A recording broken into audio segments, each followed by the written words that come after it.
So glad to see everyone coming in. We are going to use the first 10 minutes to talk in the chat, greet one another, and yeah.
Hey everyone, so feel free to drop an emoji in the chat to represent how you're feeling.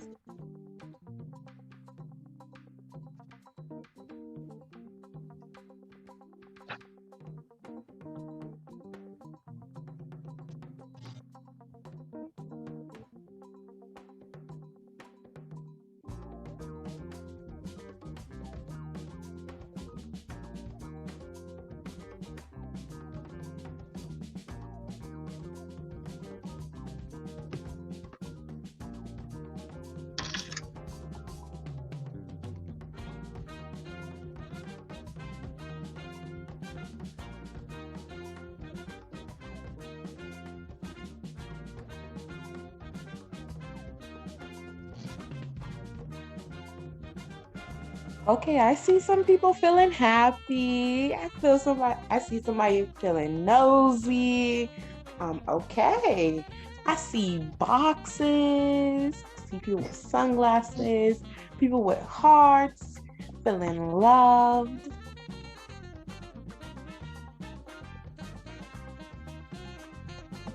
Now, I'm not gonna sit here in front. I feel the person with the box too. I feel you. I feel you deeply on that one.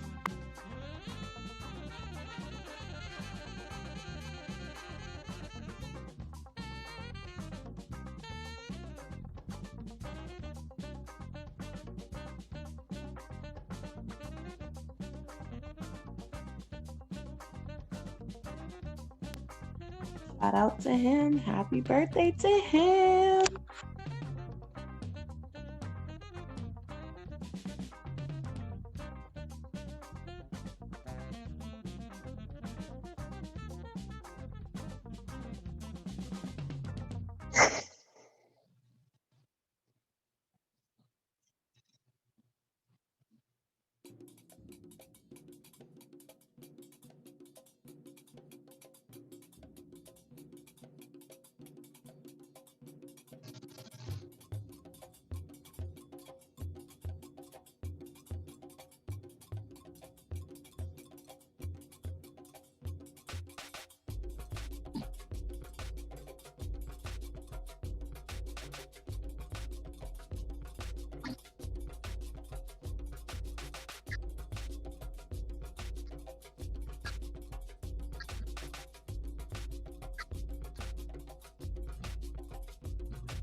Hey everyone, I'm so glad that you can all make it out here tonight. In the next 60 seconds, we're going to start. We're just letting a couple more people come in, so stay tuned.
Alrighty. Hello, everyone. We are going to get started. I'm Kimani Gordon. And my name is Naisha Francois. And we are your hosts for tonight's panel discussion, Life After High School, presented by Gym Culture and Friends. We invited some great panelists to take part in this discussion. Let's get started by introducing them. So first off, we have Remedy, who is an artist, singer, songwriter, entrepreneur, and teacher. She is also the CEO of Gem Culture, and you can find out more at gemculture.org. Next up, we have Fabinine. I apologize in advance if I mispronounce your name. She is the owner/founder of Many Benny Gardening.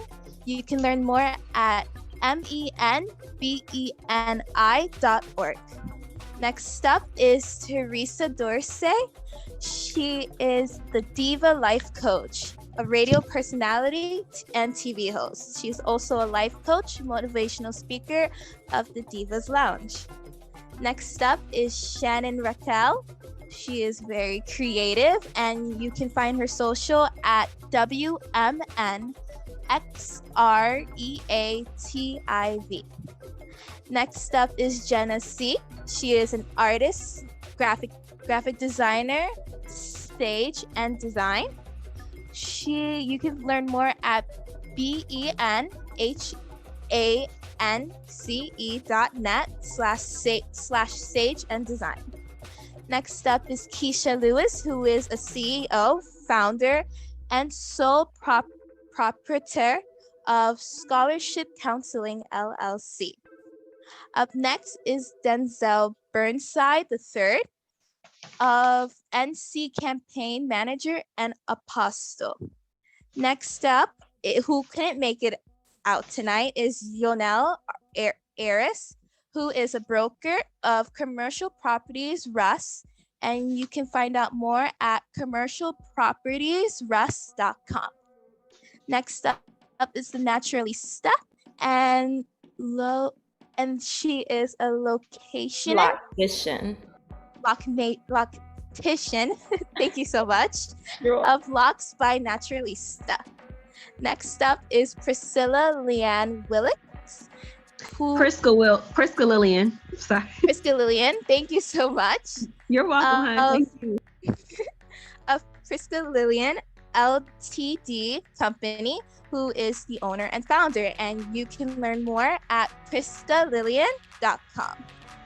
And last but certainly not least is Roger Notario, who is an attorney and educator, and you can find out more at apollocounsel.com. Thank you all to our panelists for being here. Here at Gym Culture, we like to do something special. Something that I personally really like.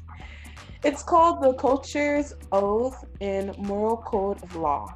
These are big affirmations that we state out loud and to ourselves to affirm how we should show up, not only in these spaces, but in the real world as well.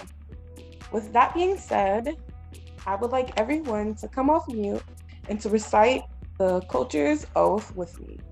Remember, you don't have to be in sync because it's all about you. Are we ready? Yes, absolutely. We are. Mm-hmm.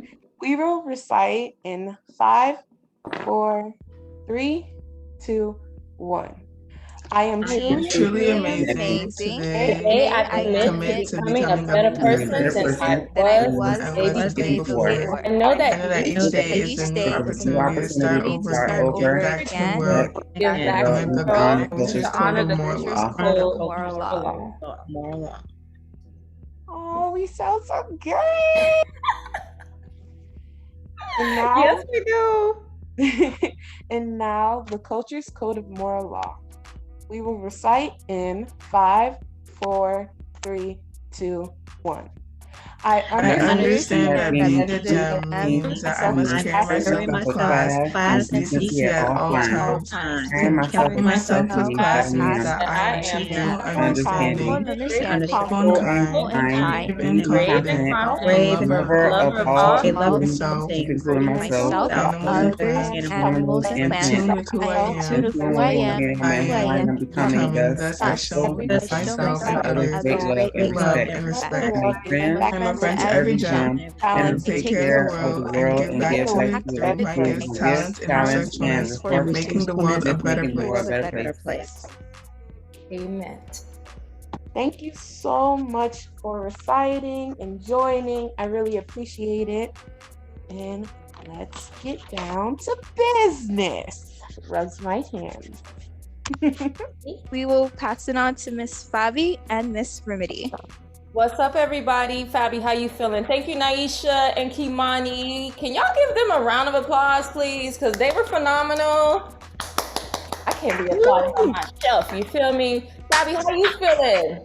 I'm good. How are you? Hey, everybody. I'm feeling great. Thank you for joining us. This is a great turnout. I'm super excited and thankful that everybody who's joining this gets the information that they need, because this is an amazing opportunity to get a wealth of information.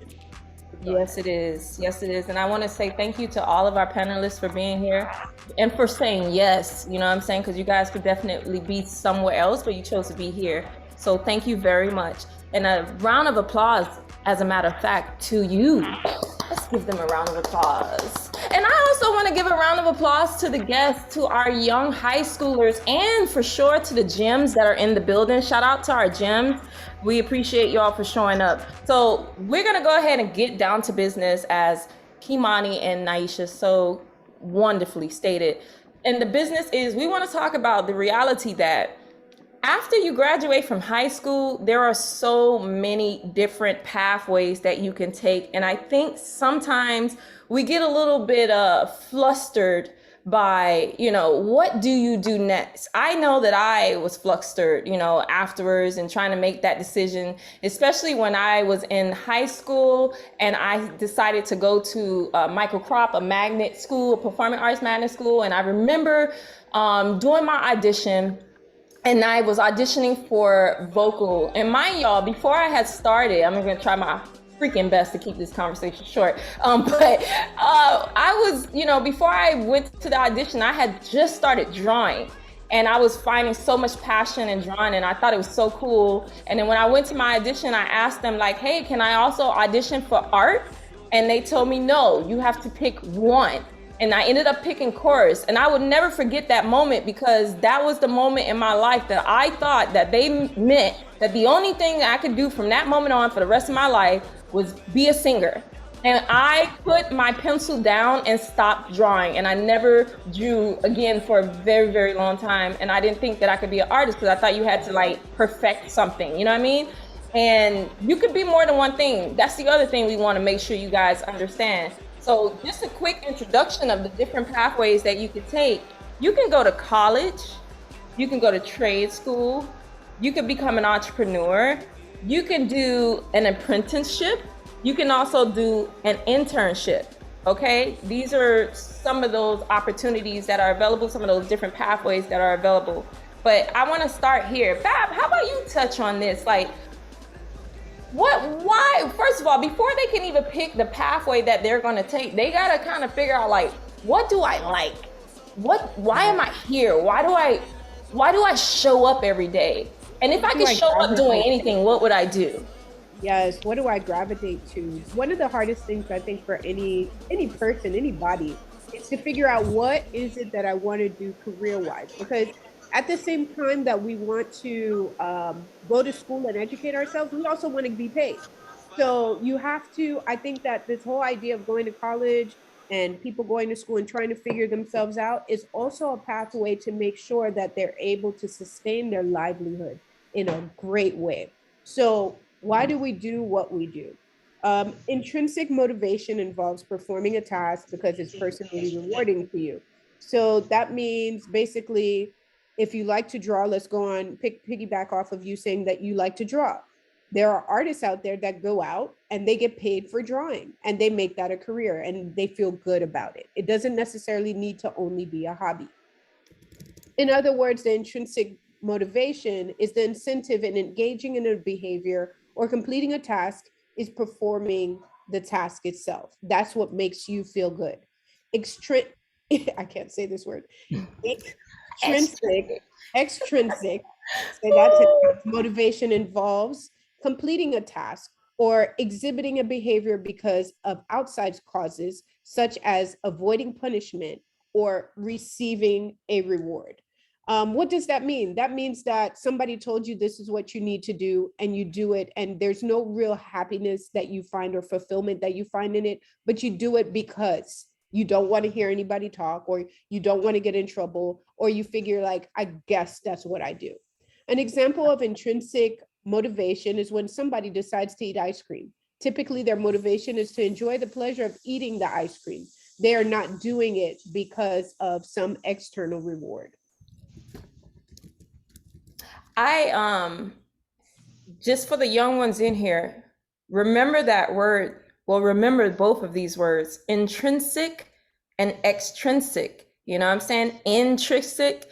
Yo, this word is serious. Intrinsic think of that in, meaning inner, something that comes from the inside, and extrinsic, meaning external, outside of you, something that you have to do because, like Fab said, maybe you're avoiding getting in trouble, which I want to talk about this because sometimes we go to college because our parents, external, tell us that we got to go that route. Or sometimes we take certain routes because our friends, external, are telling us, hey, this is what I'm doing, you should do it too. You know what I'm saying? When you make a choice as to what path you're going to take, you got to understand that this is your life. And at the end of the day, you're the one who ends up, I'm going to tell you what, no matter what path you take that's external or influenced by the external, you're going to always somehow find yourself way back to the internal motivation, that internal drive, that internal thing that brings you true happiness. You're going to find your way back there because it's essentially who you are. So you got to find out who you are. And this is another reason why we're having this conversation, is so that you can avoid the extra noises.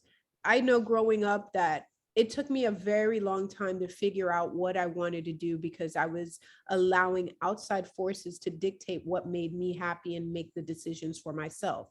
So for me, this is, this time period now for you guys is to teach you how to hear and listen that internal hum so that you can figure out what you want to do without having to waste time, and take you directly to where you need to go, whatever it is, and whatever vehicle you use to help you get there, whether it's college or other things that we're going to discuss further. Amen. All right. So with that being said, you have to figure out, what is your contribution to society? What is your plan? Have a vision. I was just talking to one of our gyms today, Dante, and I asked him, what is your plan? Do you have a plan? What is your vision? What do you ultimately see yourself as? And sometimes I think one of the things we should learn to do is to visualize that person. You have to visualize that person, and you have to be open to, okay, I have this plan. Sometimes our plan, might need to be fluid. Hey, Dante. Sometimes our plan has to be fluid, right? Because things happen in life. But at the end of the day, we hold on to that vision. We hold on to what it is that we want to do, and we keep our eyes on the prize, and we take the steps necessary to execute that vision. But also remembering that it's about the journey, not necessarily the destination, and also being open to our vision being expanded upon and growing and evolving. So what is it that, when this is all said and done, what do you want your contribution to be to society? Why do you feel you are here? Why do you do what you do? Or what do you want to do? All right.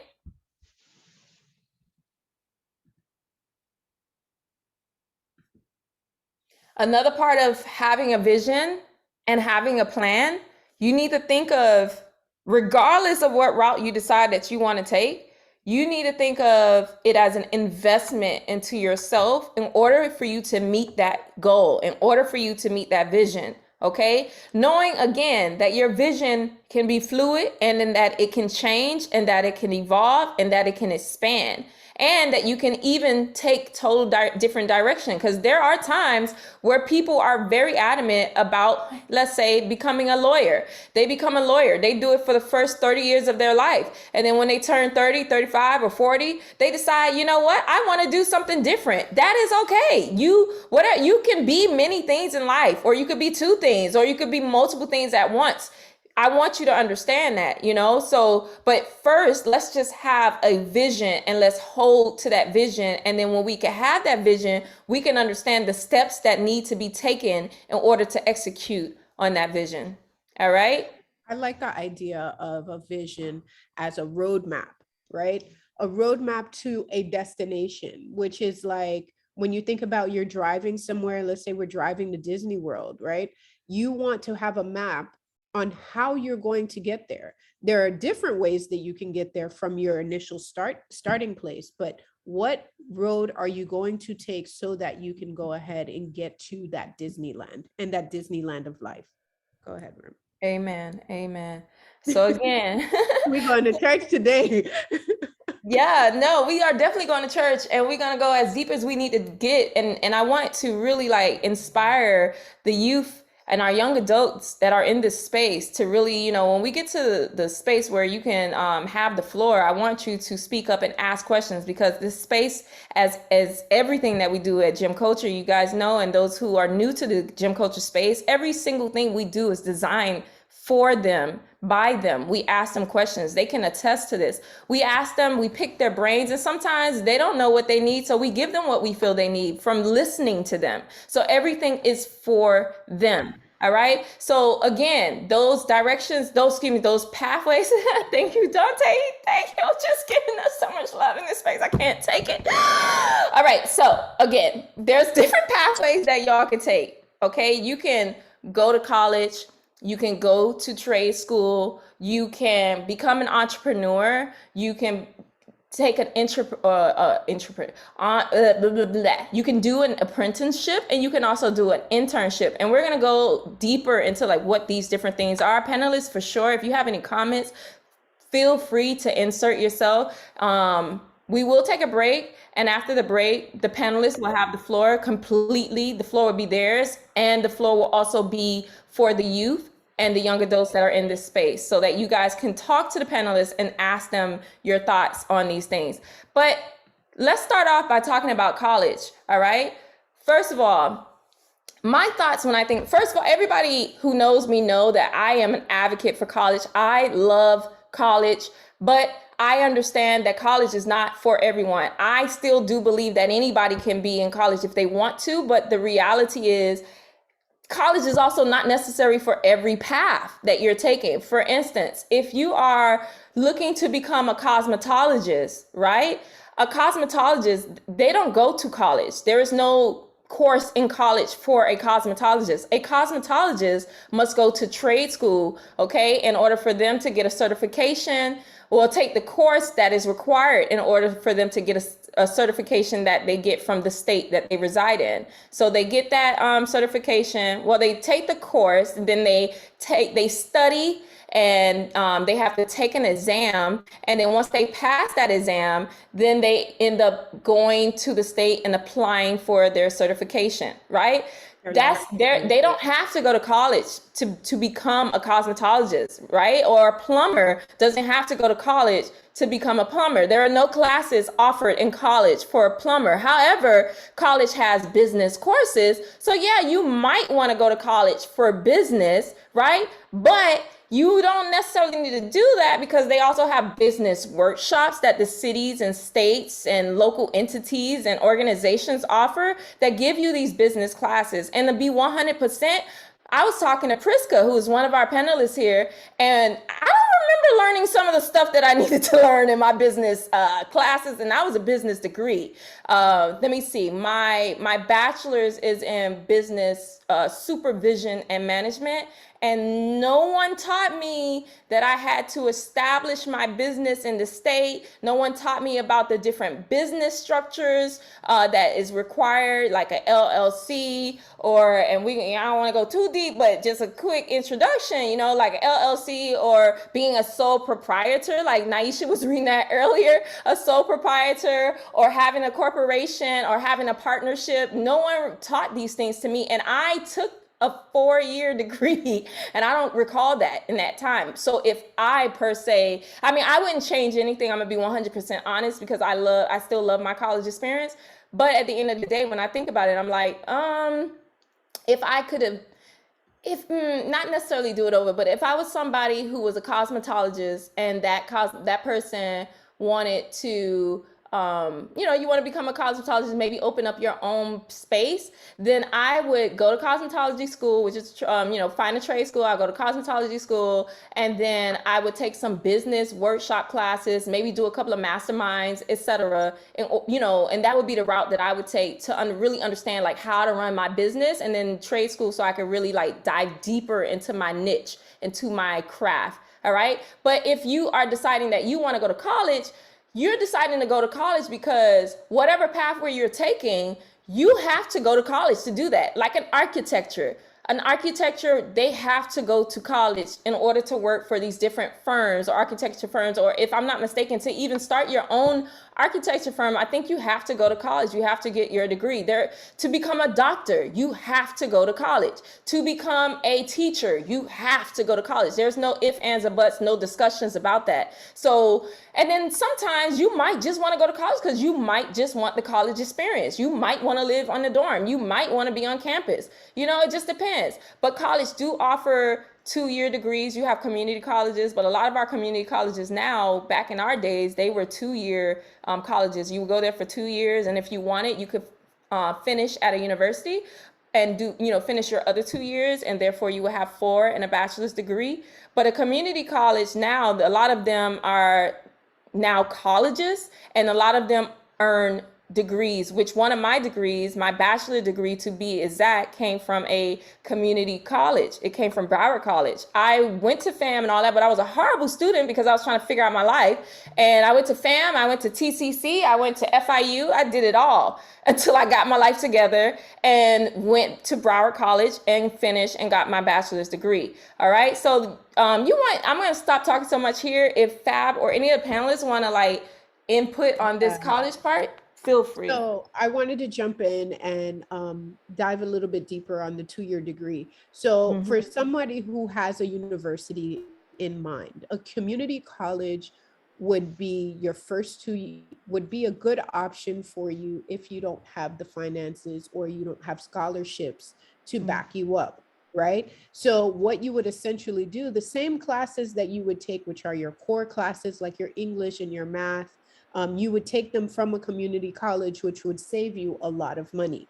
Now, in the state of Florida, there are colleges that have agreements with the community college. So once you're done with your 2-year degree at the school, you then, before you even finish, right, you start looking at the schools that you potentially want to go to, and you look at the program and you see what the requirements are to enter into the program. So like for me, I went to Miami-Dade and I did their construction program. I did an AA in construction, and then I transferred to FIU for their construction management program. What I did was I met with a counselor, and the counselor told me that I needed 3 classes, specific classes, so that I could enter the program and start directly. So now that program that I finished at Miami-Dade, I already started with 3 classes that would all transfer to FIU, and they took all of my credits, and then I started right away with FIU's program. You get what I'm saying? So that is the great part of it. You get to save the money instead of paying top dollar. I think it was like $800 for credits, as opposed to $300 for credit for a class. You know what I'm saying? So you save that money right there. And then you have your 4-year degree. if you are very fortunate to go ahead and get your degree to get scholarships, I also suggest doing a 4-year degree, going straight through and enjoying your whole college experience. But we encourage that you apply for scholarships and try to get as much free money as you can when you're going to college. And that's for those who are going to college. Anybody else want to chime in? Yes. Go ahead. Oh, sorry. This is Prisca Lillian speaking. Hi, everybody.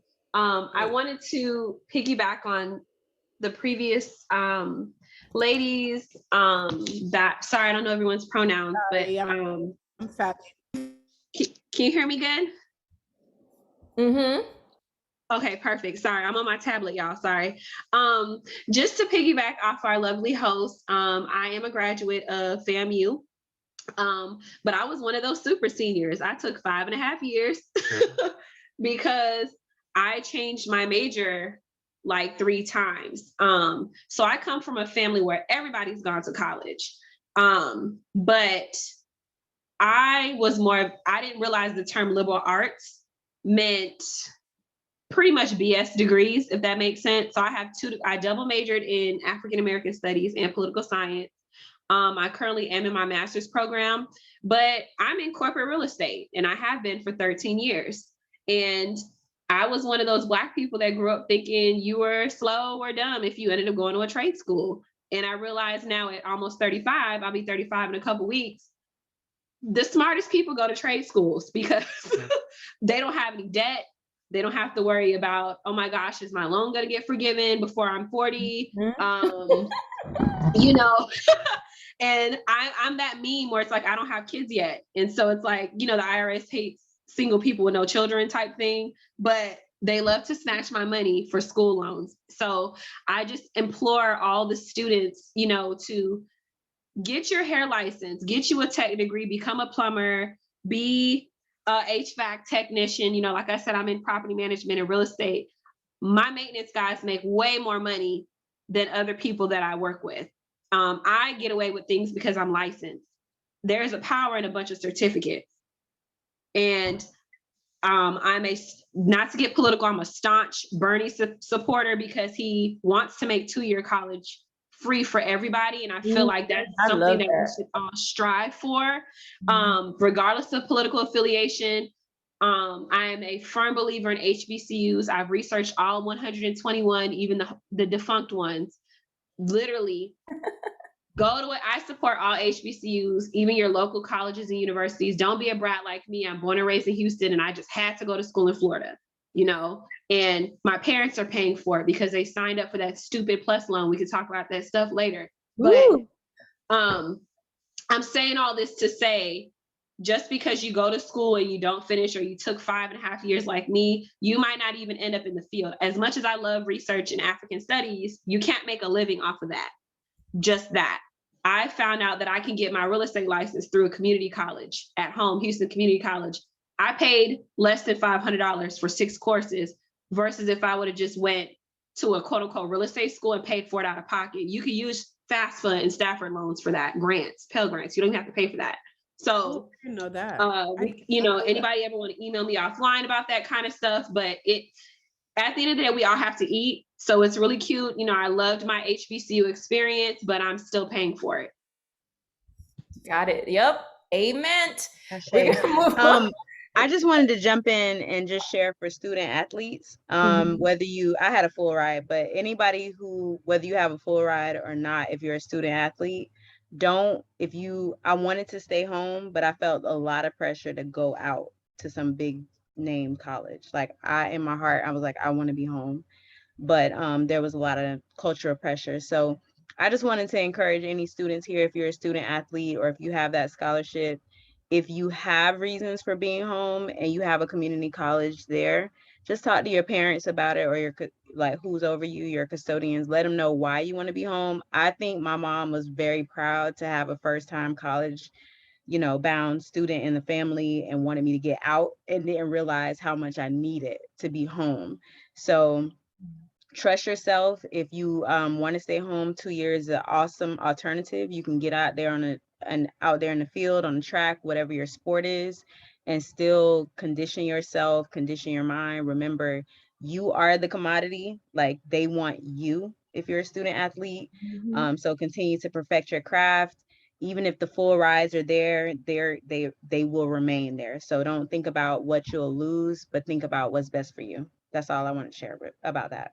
Well, thank you so much, Shannon and Priska. I appreciate that. We're going to talk about the trade school, which we kind of already touched on a little bit. And remember also too, guys, when we come from the break, we could definitely dive deeper into each of these different pathways.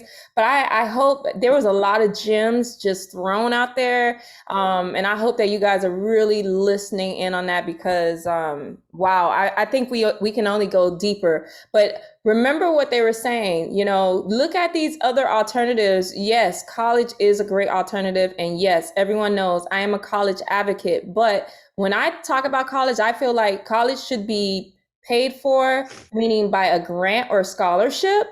Or if you got it like that, you could pay cash money. But loans, I'm no fan of loans when it comes to our college education. I'm also too someone who feels like our education should be free and we should not have to pay for it. However, at the end of the day, it's still an investment. But if you're going to take the college route, really utilize scholarships and grants, but we'll touch on that because we have a special portion for that. So we'll get on that soon. But anybody who's considering, an alternative route, know that trade schools are one of those routes, and you can get your certification in less time, and you can go and work in a field like cosmetology, plumbing. I heard the HVAC certification. What else? What else can you do in trade school?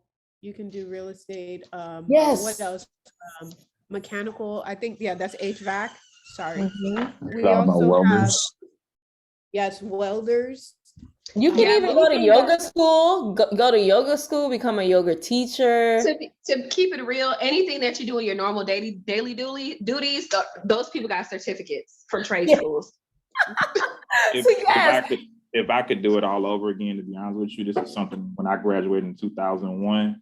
Since coming to Florida in the South, I would have honestly went to school for 2 years to learn how to do AC repair, plumbing, or electrician, and then I would have went off. I would have worked for a bit, started my own business, and then went off to school because I would have had a job. Yo, that's what I've been trying to advise. I'm gonna interject. HVAC technicians, our maintenance guys, it only takes them. It's 4 to 6 weeks. It's not even a year. Yeah. Yo, oh my God. That would have been, but because back then we didn't have gig economy, so there was no Uber, there was no online work, there was none of that. But that was when I came back home, and after being in school for 2 years at FAM, that's actually what I thought about doing. Yes, right. Which was going back to school for that to get me a master electrician and a master AC repair, because just for the call out in Florida for AC repair in the summertime, it's like $75 just to come look at your AC. Here in Atlanta. Yeah. So. Mm-hmm. Thank you, Denzel. I'm telling you that right there, that I've been preaching that to my daughter, is like, yo, go to trade school first. Do that and then go off to college. Awesome plan.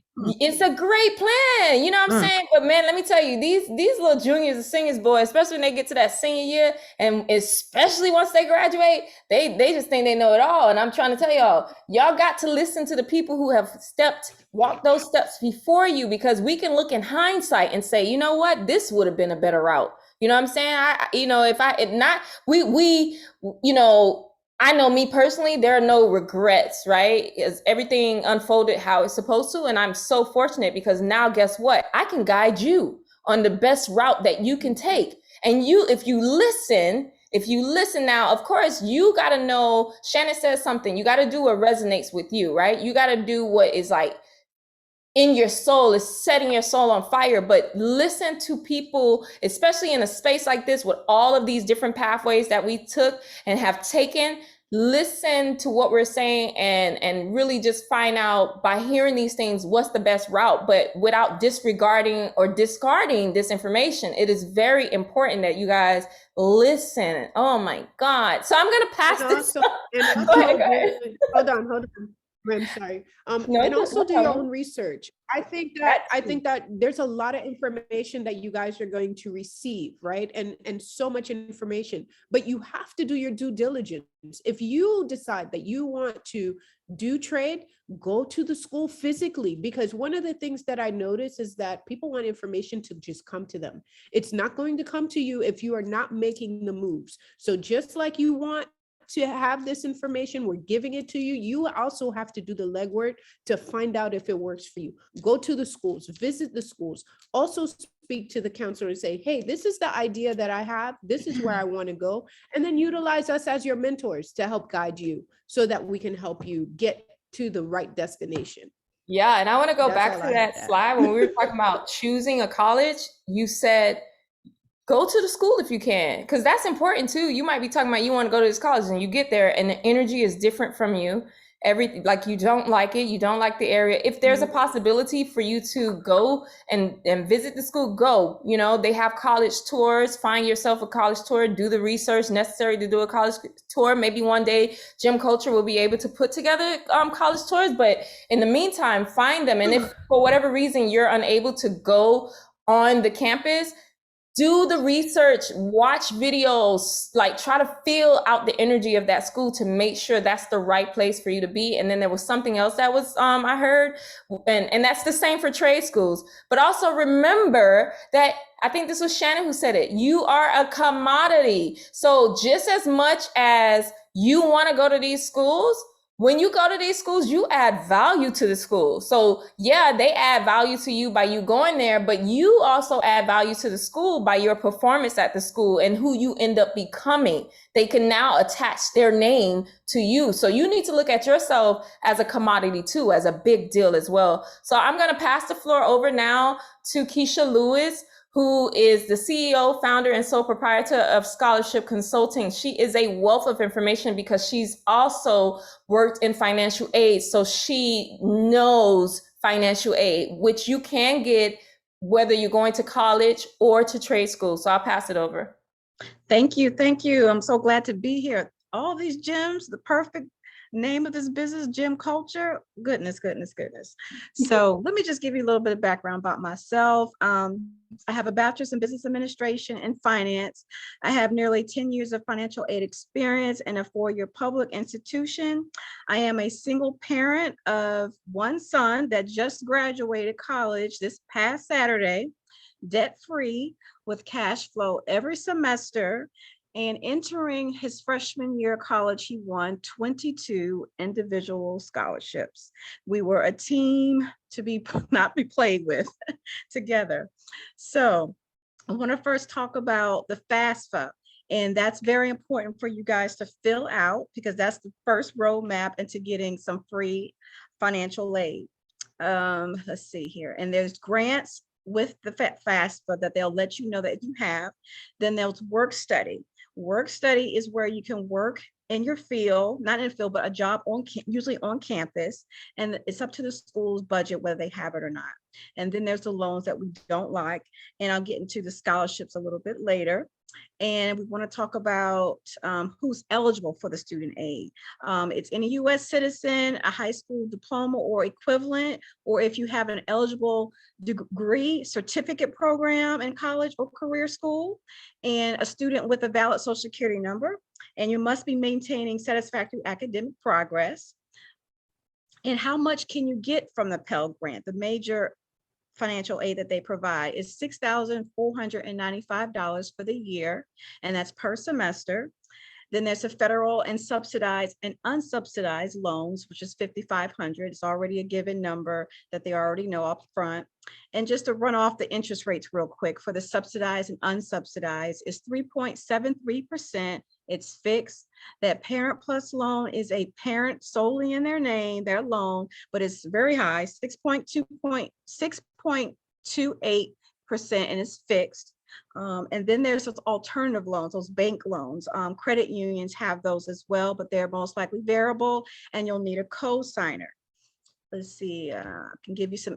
FAFSA.gov is the website. FAFSA, FAFSA.gov, and the important date I want you to for you the website. Okay, great. And that date I want everybody to remember is October 1st. They'll say that that's the earliest day that you can apply, and there's other later deadlines. But if you are in need, you need to pay attention to that October 1st. Midnight the day before, just have it ready to go because you want to be first in line. It's first come, first serve basis on some of that aid. Let's see. All right, let's get into an award letter. So that picture that she has up is a sample award letter. There probably was some more verbiage that came with it, but the award itself, just know that it's for the year. So each simple award there, $2,500, $68.95, if you can see it, everything is for the year. So it'll be dispersed fall and spring. And I think this is for the University of Arizona award letter. And let me just, let me see if I can see the chat too, if you say anything. At the same time, just want to have it up. Yeah, guys, if y'all have questions for Keisha, you could definitely ask her. Yes, interject. Yes, you can interject. So let me go into the scholarship criteria. They will have a GPA requirement, sometimes from 2.0 to a 4.0. And from that, you can decide, or you can see what they're looking for. They'll probably say maybe this is a competitive scholarship, or if it's a 2.0 or 2.5, they're looking for someone that's trying, that maybe had a bad semester here, but picked up their grades here, maybe had some struggles, but everybody is an asset and could possibly go to college if they put their mind to it. What you'll also need is an official and unofficial transcript. An official transcript is one that's sealed with a stamp from your high school. Some scholarships are specific in major, like a teacher or a STEM major, but not all of them. And then you want to have some type of extracurricular activities. It's not required, but it helps. Clubs, sports, your volunteer, your church, employment, and your roles in each of those, even for leadership roles, even for employment. If you have some type of leadership role in employment, or maybe if you not even have that title as a manager, but maybe you led something, maybe in your club and you're not the treasurer, but you led something, and how did it impact the people that you work with, and how did it impact you? Think about those things because it helps with your essay writing. And you'll also need your SAT scores. It's usually on your transcript, but check one of your transcripts. If it's not, you're going to have to go to the College Board website and download it and just save it on your PDF so you'll have it ready to go. And I want to give you some pointers on what you need for the main part of the scholarships, and that's recommendation letters and who they should be from. They should be from an academic counselor, the main one, teacher, a community service leader, a church leader, an employer, a principal, assistant principal, coach. You get where I'm coming from, but except anybody in your family. You mostly have to get those people. And let's see, and a copy of your FAFSA. So the FAFSA will send you an email receipt of your FAFSA. I want you also upload that and save that as a PDF because you'll need that to spit it out when you have your applications ready. And W-2 and taxes. So that's anybody that's working. So let's just example is for this coming freshman students for 2022, you need to get a copy of your taxes for 2020 and 2021. We don't know which year they're going to ask for because with the October 1st deadline, taxes are required 2 years prior. But some of the scholarship donors are asked for the previous year. So it may just be 2021. So get both of them. Just have a PDF copy of both, and essays. So the essays could be about like, why do you want to go to college? Why do you want to succeed in the major that you chose? Sometimes they could be specific on some social issues. I saw one that said, do you feel that CRT, critical race theory, should be taught in schools? Some may talk about history, about W.E. Du Bois. It depends on who this donor is. Usually that's like a lot of fraternities or trying to bring up our history and want you to delve into that a little bit. But let me just give you a little bit about me, my son and I, and how we started. So yes, I worked in financial aid all those years. And then when it was time for my son to go to college, I just knew I couldn't afford it. I had my own $40,000 debt in student loans. So I was like, hey, he's an amazing student. I got to do something to help him not to get these student loans. So I reached out to the counselor, and his junior year of high school. And she said, yeah, they start in November, his senior year. They said they start then. Now, I never really reached out to her before, so I really didn't have a good rapport with her, but that's what she told me, and that's what I went by. So when October came of that same year, I realized that I was way behind. I could have started in his 9th grade year. So I started looking at what the scholarships were requiring, and that's the list I gave you. So we just try to hurry up and get that stuff together. And but it was time consuming. I let him do the applications for his the schools he was choosing, and I would just have the list of, hey, this is what you need to apply for, this is what they want. I'll go ahead and grab the data, but you got to finish your essay, and you got to send it and do all the work for it. I was pretty pushy. I was a pushy parent about it, because I knew he didn't realize how much it cost and what detriment that could be to you. So it was a lot of pushback. So he even threatened one time military, but that's not a bad thing. It's just, I knew that he had a different path. I had in my heart, that he had a different path. So I pushed back a little bit. But once he won that first scholarship, he was, before he won it, he was like, I gotta write an essay for $1,000, and that's all it is. I worked over the summer, and I made $3,000, and this is just not enough, and I don't even know if I'm going to win it. So he did win it, and it was $1,000. But when they slowly started to come in, and I just was persistent. I was like, hey, it's Sunday, did you do an essay today?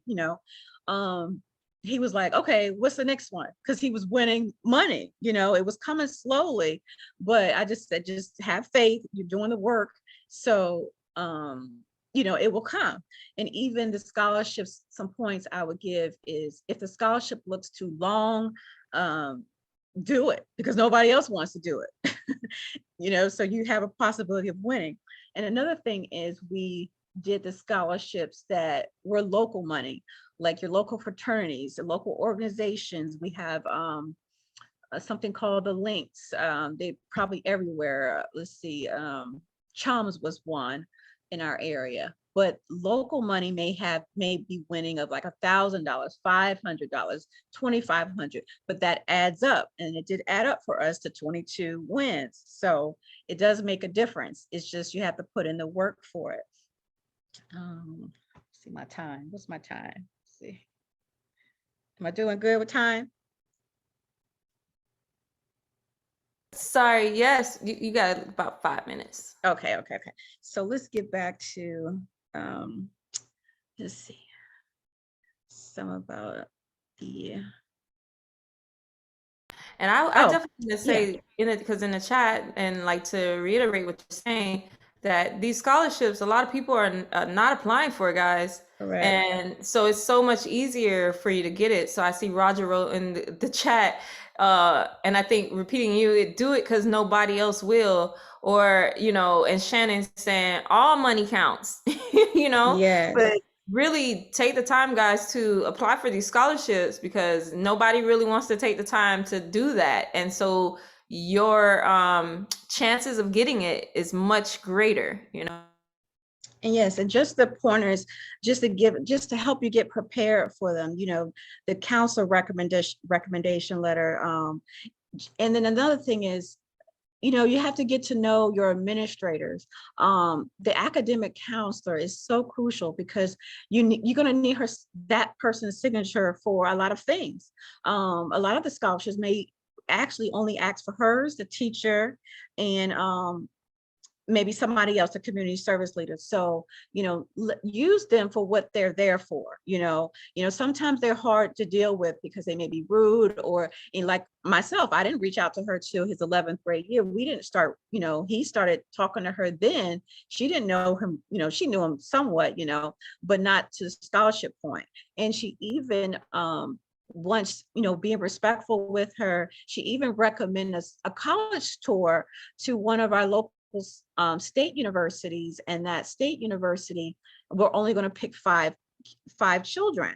So she recommended. So she knew that we were trying to do the scholarships, and she recommended him, and they gave an offer like in November.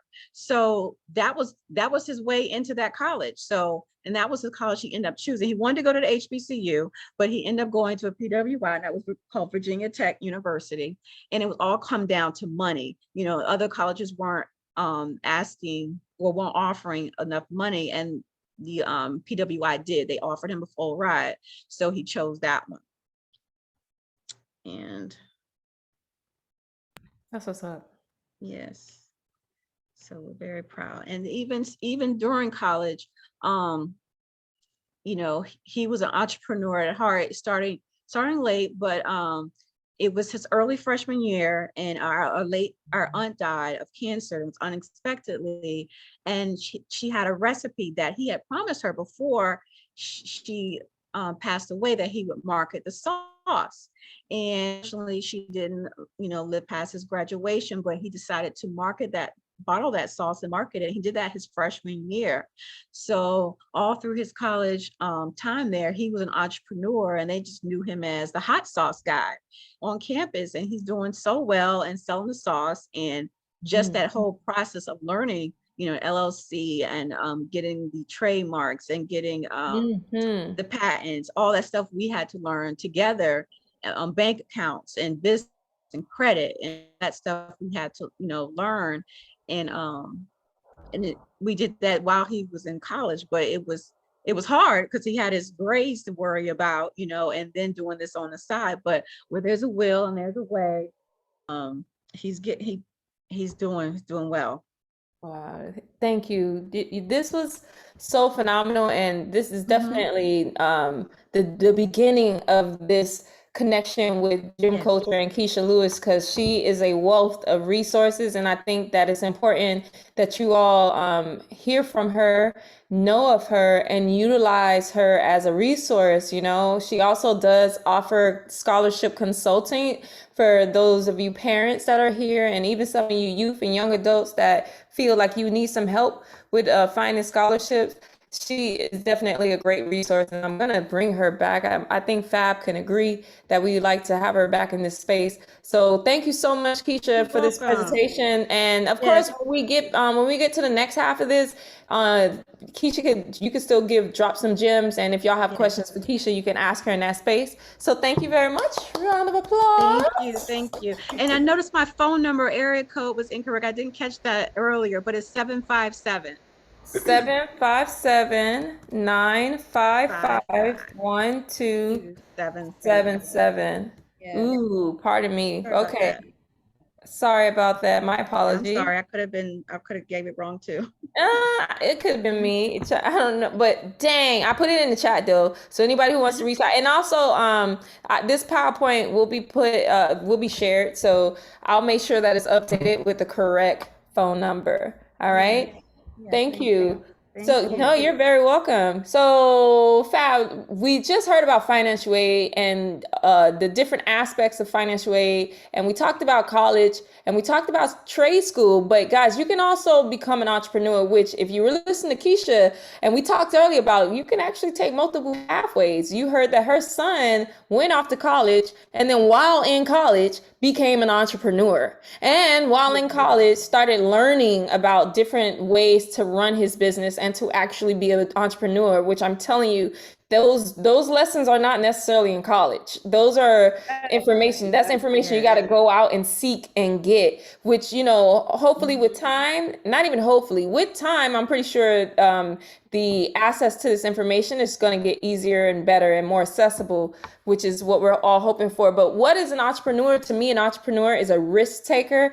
It is someone who sees a need, you know, whether it be a product or a service, and they want to fulfill that need. Different people might have different definitions of an entrepreneur, but all of my life, and in that is the one thing I learned in business in all of those classes I was taking. They stressed to us that an entrepreneur was a risk taker, and I am for sure a risk taker. And I wish I had known all along, because I would have definitely jumped in from the beginning. But it's all right. But how does one become an entrepreneur? I mean, you make the decision, you know.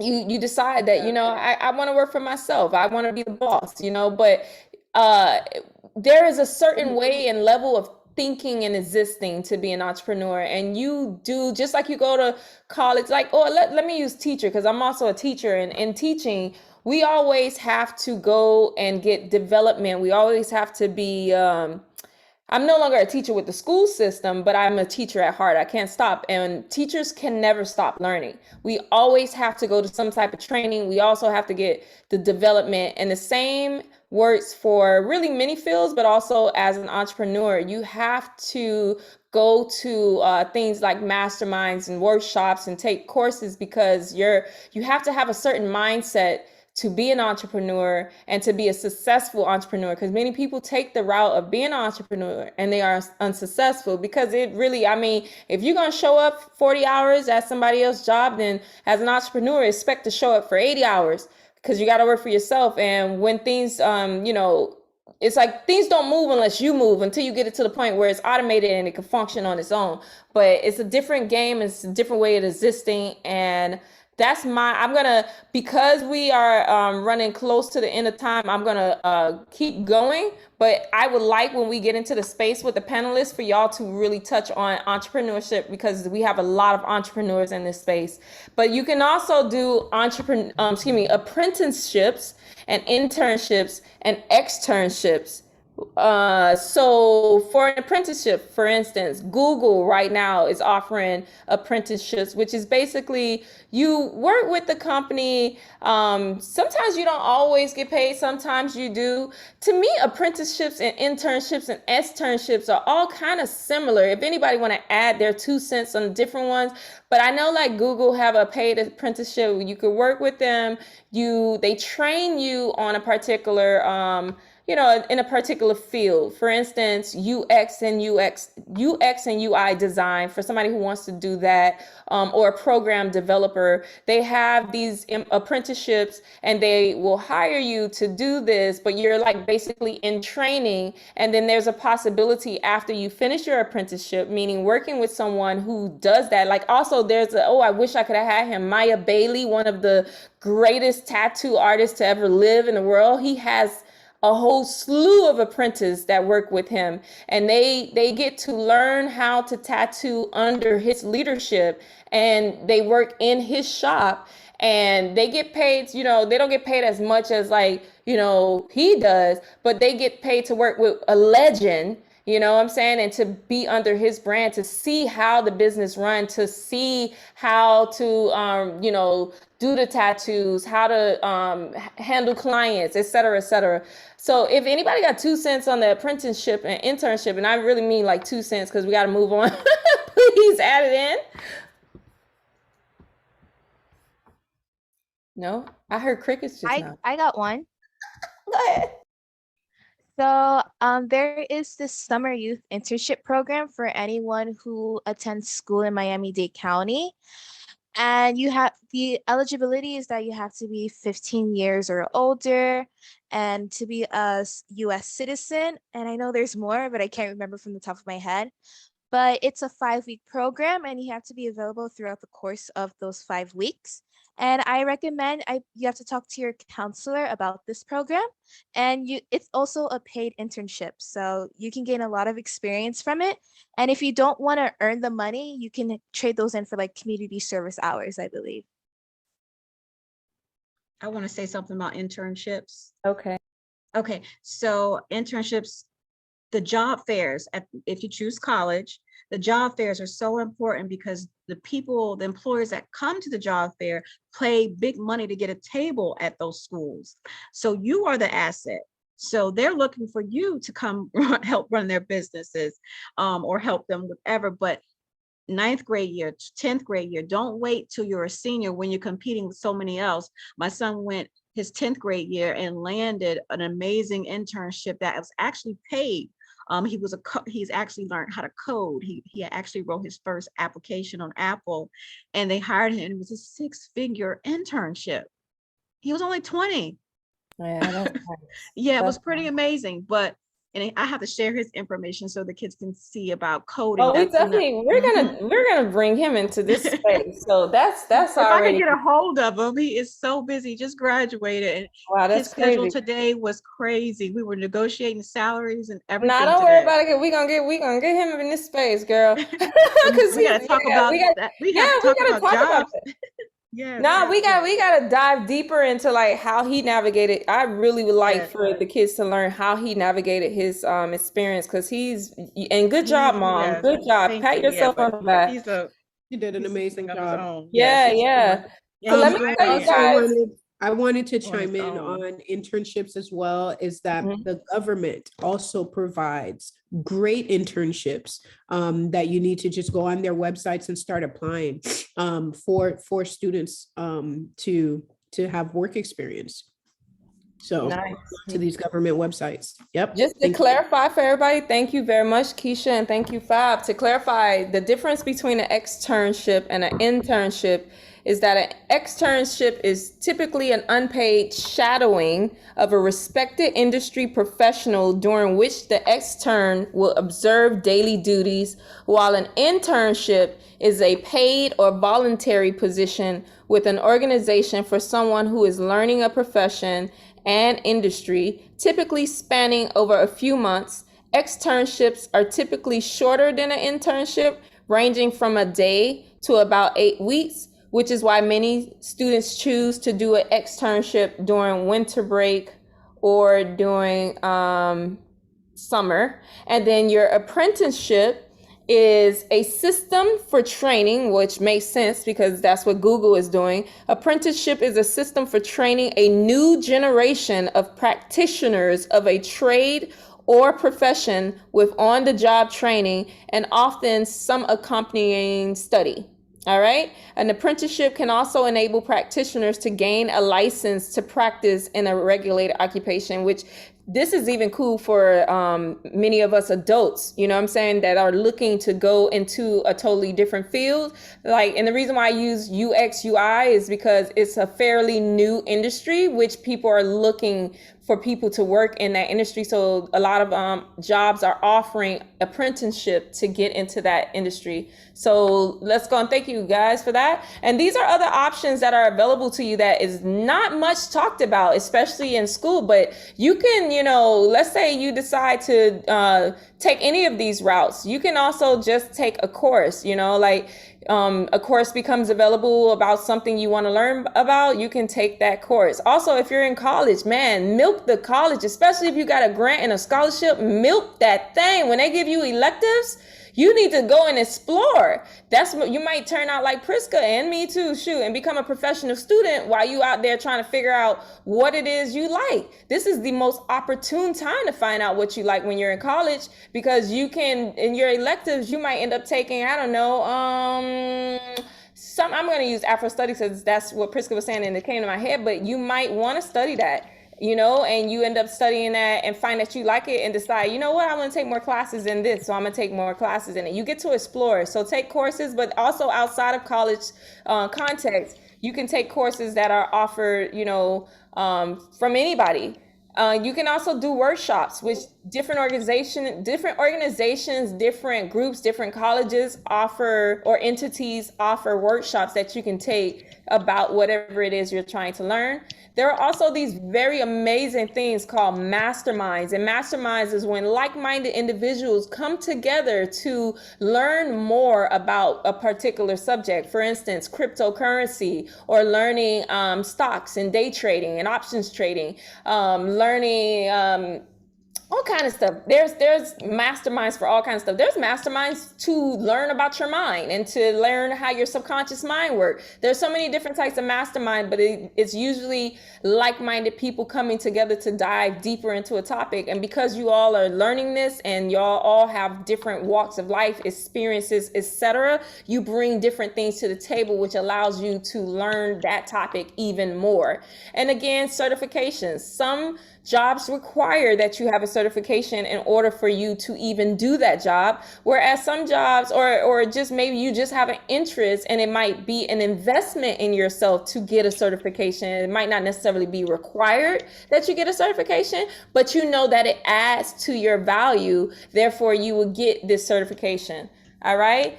And we're going to take a quick 5-minute break. So go ahead. We'll be back. It's 8:12. I'm saying 5 minutes, but I feel like it needs to be 3 minutes. So be back at 8:15. We'll see y'all very soon. Thank you.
Welcome back. I think we got to give the floor back to Naisha and Kimani so they can welcome us all back into this wonderful space. Welcome back. Welcome back, everyone. Yeah, welcome back. I want to know, how did y'all like the discussion so far? Drop it in the chat. Drop it in the chat. Yeah, let us know how you feel. Yeah, how y'all feeling? Let me know. I'm seeing flame emojis coming from Roger. Okay.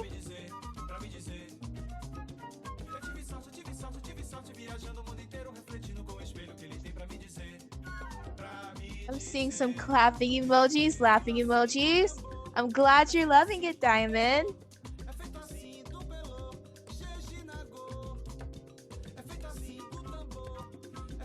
By the way, shout out to Diamond. That's one of our gyms. Hey, Diamond, what's good? Welcome, welcome, welcome. Yo, if this is your first time in the gym culture space, we are absolutely happy to have you here. You know what I'm saying? This is where we develop our gyms into gyms. They're already gyms, but we like to make sure that they know that they are precious. And I want to shout out Kimani and Aisha. Kimani is one of our gyms. In fact, she is like a founder gym. She's like one of the first gyms ever to be in gym culture. And Aisha, actually, she is, I'm going to recruit her though. I'm working on recruiting Aisha. But Aisha was one of my students when I was a mentor with Guitar Over Guns, a local organization, youth organization for music here in Miami, Florida. And she was one of my students who I still keep in touch with. In fact, a lot of my babies always reach out to me. So she reached out to me and I said, hey. Oh. You want to host for me, you know? Because I invited her to our session. She fitted right in with our session. And so I just said, you know what, you might want to host this. And she said, yeah. And I think Kimani and Diamond, you're on my mind. Kimani and Naisha are the perfect people to host. So thank you all so much. Can we give them a round of applause for showing up and showing out? Yay. Thank you. All right. Okay, guys. So we're going to go ahead. Thank you for coming back. We're going to dive a little bit deeper. Yes, talk about it. They just gave y'all a standing ovation. Okay? Great. Are y'all hugging on yourselves and patting yourself on the back for a job well done? You already know, I'm a great host. I think of course. y'all some good guests and panelists too. I'm just thank y'all for coming out and supporting for yourself, supporting for us. Yes, let's give a round of applause because now we're passing the floor on to our wonderful panelists so we could finish this conversation because what kind of conversation would this be if we didn't let our panelists, the people with the gems, to drop the gems in the gym culture space. So with that being said, let's have that conversation, guys. So keep this in mind when y'all have this open discussion, that we're talking about the different pathways that you can take after high school. But now the conversation is about to get gutter. It's about to get real. Is that okay, Naisha? Is that okay, Kimani? Can we get a little more candid right now? Can we okay. You know, it never will hurt. I think so, and can the panelists, can we invite and say to the panelists that it's okay for them to go ahead and get gutter? What do y'all think? Get real, everybody. Yeah, get definitely real. Get real. Like, if you want to test the waters, culture, right? both feet in. Yes, careful what you ask for. Hey, no, this is what we asked for. We asked to have a candid conversation because our youth need to know what life is like after you graduate from high school. They need to know. So keep in mind the different pathways as y'all let this be the guiding force in your conversation. You know, the college pathway, the trade school pathway, entrepreneurship, apprenticeships, internships, externships, masterminds, workshops, courses, and of course, financial aid. So I'm gonna go ahead and stop sharing the screen real quick and I'm passing the floor over. All right, panelists, you guys have the floor. I'll drop those pathways in the chat for your reference. But whoever wants to start this conversation, let's go. I love going first, so I'll get this out the way. All right, so y'all are young. You have very little attention span, so we'll keep it quick. I just want to make 3 points for y'all. One, I want to reiterate the whole listen thing. Listen, like for real, y'all. Like listen to other people. The best listeners at your age in your group right now are missing a lot. So like really like try your best to listen because people really do care and really are trying to pass on some gems. So for real, listen. Next, all schools are basically the same. The value that you get out of it is provided by you. So save as much money as you can along the way. If you can stay home, whatever. Just make it as cheap as possible. Trust me. Like whether you're paying out of pocket or getting loans, doesn't matter. Save as much money as possible. And then let's see. Okay, last point. Follow your why over money. Okay, we all have to make money at the end of the day. So don't just chase money. Chase the why. Chase like what moves you, like they were saying. Because like everybody knows that if you work, if you do what you love, you never work a day in your life. That's true. That's fact. But work is still work. It's just what it is. Work is work. Even people that do what they love, when you get to a certain point, you start to have obligations. Obligations are work. Like even if you're an artist and you love to create art, you're not just sitting around all day making the art that you want. Sometimes you gotta like pay the bills. So somebody commissions you for 50 grand and you're making that. You don't want to do that, but you're like, I need that money. It's always work. So find out what moves you, find out what you want to do in life, and then just go hard on that. Like double down, just go all the way in on that, because the money will come. Like if you care and you put in the work, the money will always come. And that is it for me. Thank you, Roger. All right, guys, I'm gonna step in real quick. I think I've been the quietest. I'm Naturalista 305, as everybody knows me. How's everybody doing? How y'all doing? I'm just gonna say a few things. I'm gonna try to keep it short and brief. I know we have a few children in here, or kids or young adults in here that have the parents that have done this, or their siblings are doing this, so you should do that. Or maybe some parents may be applying pressure for kids to go to school or to go to college, and they may not want to go to college. I'm a trade school graduate. And when I was coming up, and I'm probably a lot older than a lot of people in here, but when I was coming up, the narrative was HBCU, because a lot of my family comes from FAM and Cookman and all of that good stuff. And I come from a family of teachers, lawyers, and all of that good stuff. But of course, I was a black sheep and decided to do what I wanted to do, because I knew at the time my mother couldn't afford to send me to college. So my mindset was a little bit different, because I didn't want to put my mom through a lot of financial strife with trying to send me to college. And I didn't even really know that I wanted to go that route. Although all of my friends were going to FAM and all of my friends were going to Cookman, I was thinking more of, I want to keep the money in the house, because I watched my mom work 1,000 jobs while, when I was a kid. So I did go to trade school because my mom always wanted me to go to college. But because I knew I wasn't a college type of person, I did something to, I guess, make my mom happy. But it was something that I wanted to do, because she wanted me to teach and she wanted me to do the things that all of our family members did, and that wasn't what I wanted to do. So I am currently employed in the healthcare field, but I am also a loctician. And coming up in high school, I always wanted to go to cosmetology school, because I always wanted to do hair. But my path went a little bit different, and here I am, full circle, doing what I've been wanting to do all my life. However, I'm not doing it to the extent of having a cosmetology license, but I did get credentialed when I did started doing locks. And back then you needed a braiders license. Now you don't. So there are other opportunities outside of college. Not saying, college is a bad thing, because I like Rem said earlier, college is not for everybody, because you can go to college and you can be a terrible college student, or you can go to college and get, not focused. And back then when I came up, we didn't have the internet and social media. So now it's even harder for you kids to stay focused, because you have so many distractions. So it's very, very, very important to listen to whoever it is that's telling you, because we've been here and done it and still doing it and still trying to survive out here in these streets.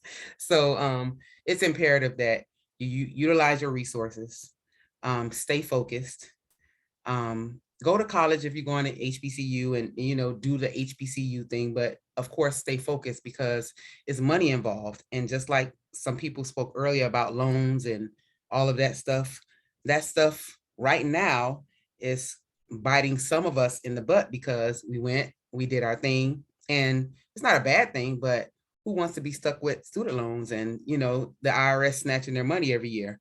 So these are things to think about when you're trying to set your path to either go to college or trade school, because truth be told, a lot of blue collar workers or whatever you want to call them, they're making much more money than people with degrees, like someone said earlier. So that's something that you could think about. But there are so many opportunities to make money and make a living, because when you get my age, you're going to be thinking about retirement. And I know some people that are retired that are still working, and that's not what you want. So just create the path that you want for yourself and think about it in the long run. Right now, it's, you're probably not thinking about that because you're young. You're thinking about all the social media stuff and all of that great stuff. And that's good and that's fine. But think for the future, because the future will come faster than you know. So that's all I wanted to say. And that's facts. You're gonna blink your eyes. Yeah, that was the truth right there. Yeah, I mean, most of our kids, your kids, like Rim's kids, when she spoke about her kids, I understand because I know them personally, but it seems like with children, they listen to other people before they listen to their parents, or they listen to somebody in their family. And definitely, sometimes that's why it's good to have this type of outlet, because Rim may be telling her kids, do this, do that, or consider this or consider that, and they may have their mind made up. But if you're in this type of atmosphere or space, then you hear it coming from other voices, and what she's saying is valid. So that's just something to put in your pocket later on and think about. And then when you get my age, you'll remember that Naturalista said what she said. So that's all I got for you guys tonight. Thank you. I just want to say one last thing. Thank you so much for that honesty. Sometimes we need to hear, there's different stories. Not all of us have that perfect straight to college aspect. And there are struggles for some of us to kind of figure out what we want to do. And I know that for myself, I struggled with the idea of what is it that Fabi wants to do when she gets out of college? And for 10 years, I really could not figure out what I wanted to do. I just instead went to school and accumulated a lot of debt until I started working in the industry and figured out, okay, I actually like some of this. And then geared myself towards that direction. But with this type of guidance that you have, people, we're telling you and showing you that there are so many options out there that there is no way that you should fail. The only way you'll fail is if you don't try or you don't move. But we are here to help facilitate that. With that being said, I wanted to talk about the trade school pathway. One of the things that I've learned from Miami-Dade College is that they partner up with companies like FPL and Tesla and a company called Tramcon. And what they do, each of these provide almost like an apprenticeship type certification that gives you industry certifications to get into that industry. So let's say Tesla partners up with Miami-Dade, as they have. They select a few people. They go through the whole process. You get certified and you learn how to work specifically for this company. And then once you're done and you graduate, they most likely will hire you. The same thing goes for FPL. I know people who have gone through the program through Miami-Dade, completely paid for, and guess what? They end up getting hired and have a company that shows them exactly what they want. Now with Tramcon is a construction company that does prefabricated construction. So with that, what they do is throughout each phase of the program, they give you certifications. What's great about those certifications is that it doesn't matter if you decide to work for Tramcon, you can work for anybody in the industry. And now you have that experience, that hands-on experience. So there are options out there. I know there are probably other other programs in different colleges, but those are the ones that I specifically know. And I know that these are detrimental, for the parents to kind of encourage their kids, because sometimes, we sit on that idea like, I need you to go to college, I need you to figure it out. And some people don't know where to start. So there's different pathways and different ways that you guys can get access and to succeed in this game that we are trying to feed you guys. That's all I had to say. Facts. I like to say something. So for a student that wants to go to college, and look, talking to these seniors right now who possibly have their offers and their award letters, and just know I worked at a university, and if you change your mind, these universities are needing students. So they already have a short number. So if you change your mind on that school that's out of state and you want to go somewhere else, just reach out to them. Get a free application. They will accept you to the day classes start. Don't worry about them deadlines. They will take you. What else I wanted to say? Well, that's mainly that. And one of the students were talking about dual enrollment. I just want to say I really influenced or recommend dual enrollment because that was what my son took. And I opted out of IB, the International Baccalaureate program, because the dual enrollment is about money. That's saving money, or a class that you don't have to pay for at your 2-year school or your 4-year school. So that's one point. And what else? I already mentioned the internships and the job fairs. But yes, that's all I have so far. I definitely want to add to that dual enrollment, because dual enrollment is so important. They really do a horrible job at promoting that to our youth.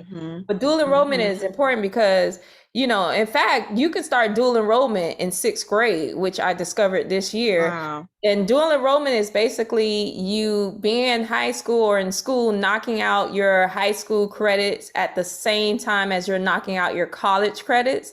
And so, which means, like you said, by the time you get to college, you've knocked out most of your classes. So dual enrollment is basically the state paying for your classes, your college classes, while you're in high school. So if you're in high school and this is available to you, this is the opportune time for you to get as many of your college credits knocked out, because yes, that cuts down the cost of your college education, because most of your schooling you're doing while you're in high school, you're also in college. Now, I will say you got to be college ready to take these classes, right? But they are not as hard as they seem, especially once you get into it. It's a really good thing. So I would highly recommend, especially to all the parents listening, and to all of our youth and young adults who are still in high school, if you can go ahead and do some dual enrollment classes, go ahead and do dual enrollment. Knock out some of these classes. My daughter, Milan, was able to graduate with her sister this year because I pulled them from school in 2020. They became homeschool students. I learned about dual enrollment, enrolled them in dual enrollment, and she was supposed to be graduating next year.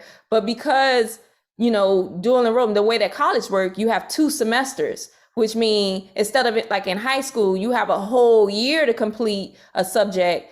I think maybe your electives, you get to switch it up, but your main courses, your math, your science, your English, and your social studies, you have to take that for the full year. But in college, you don't. You take, let's say, your English and math this semester, and now you've knocked out that English and math for that whole grade year, and you could go on and do your science and your social studies and knock that out, and now you are ahead of your peers. And it's not a race. It's not about it being a race. It's just about your plan and how sufficient and good it is for you and what you're trying to do. But if your goal is to save money, if your goal is to maximize your college experience and get the most out of the educational system and what is given to you, you definitely want to look into dual enrollment. And not only getting those classes out the way, but those are basic level classes. So they're like English or history, just the minimum requirements. And that way, when you go to college, you can get into that core of your major program and see if you're interested in it. You have earlier chance to feel Yep. that major out. And that's how, I witnessed my son do. He had a coding class. I was go, oh, you got a coding class already? You're a freshman, So he learned how to code on his own because of that, and so he knew that was the field for him early on. Nice. Any other panelists have any comments that they want to make on anything in regards to your pathways after high school, maybe even your personal path? Yeah, I do. I'd like to introduce myself. My name is Gina. I am a graphic designer. I wear many hats, although I'm working as a heart cardiovascular tech at Jackson just to support and pay the bills. But by day and by trade and by passion, I am a designer, an artist, and all things above. But basically, my pathway started very confused straight out of high school. I knew that I wanted to do something in the creative field, but coming from a Haitian household, they wasn't having it because, they believe that success is in healthcare and like in I don't know, engineering and lawyer. So off rip, my mom was looking at me and told me, said, you're going to be a nurse and that's it. But here's me, I'm far from that. I don't care nothing about healthcare because she is a CNA, so she expected all her daughters to be nurses. But anywho, I actually snuck with my dad to go to the art design school to get into the college early.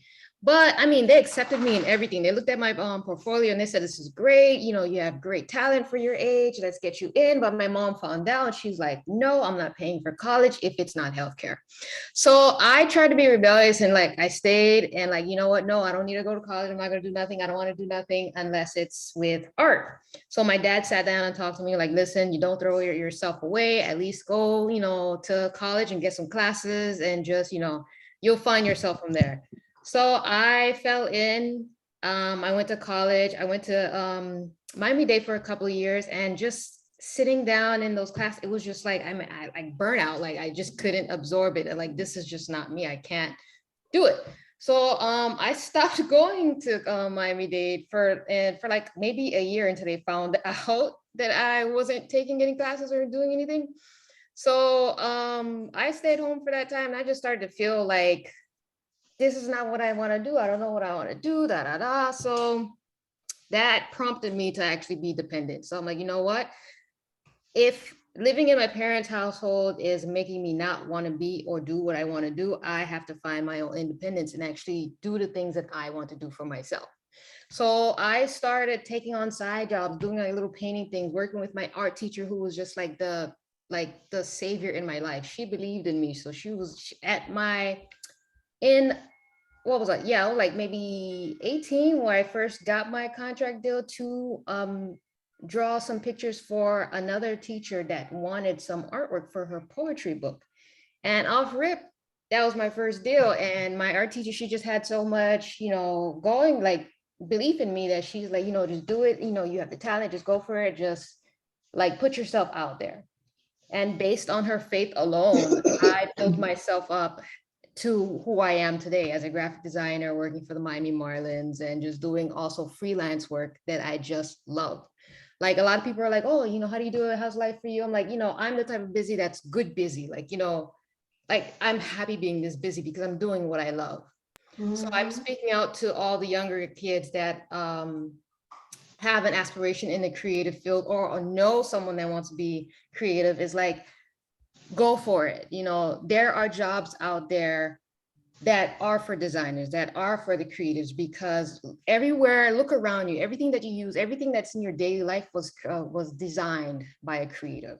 So a lot of people are going to look at you and say, oh, you want to be a graphic designer? And there's no money in that. No, little do you know, there's a lot of money in the creative and artistry field. It's just not glamorized as the healthcare field is. That's an unfortunate because everything was designed and created by a designer.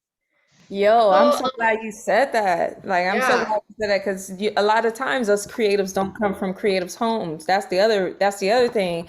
We live in a world of people that kind of follow a certain criteria and line and path. So creatives, sometimes it's harder for us, especially because our schools don't teach us the business behind being a creative. So as creatives come out into the world and we got the perfect person in the building to touch and elaborate on what you're saying, Gina. But like us creatives come into the world and we're just being ourselves because it's who we are. Like we come into the world already prepped and ready.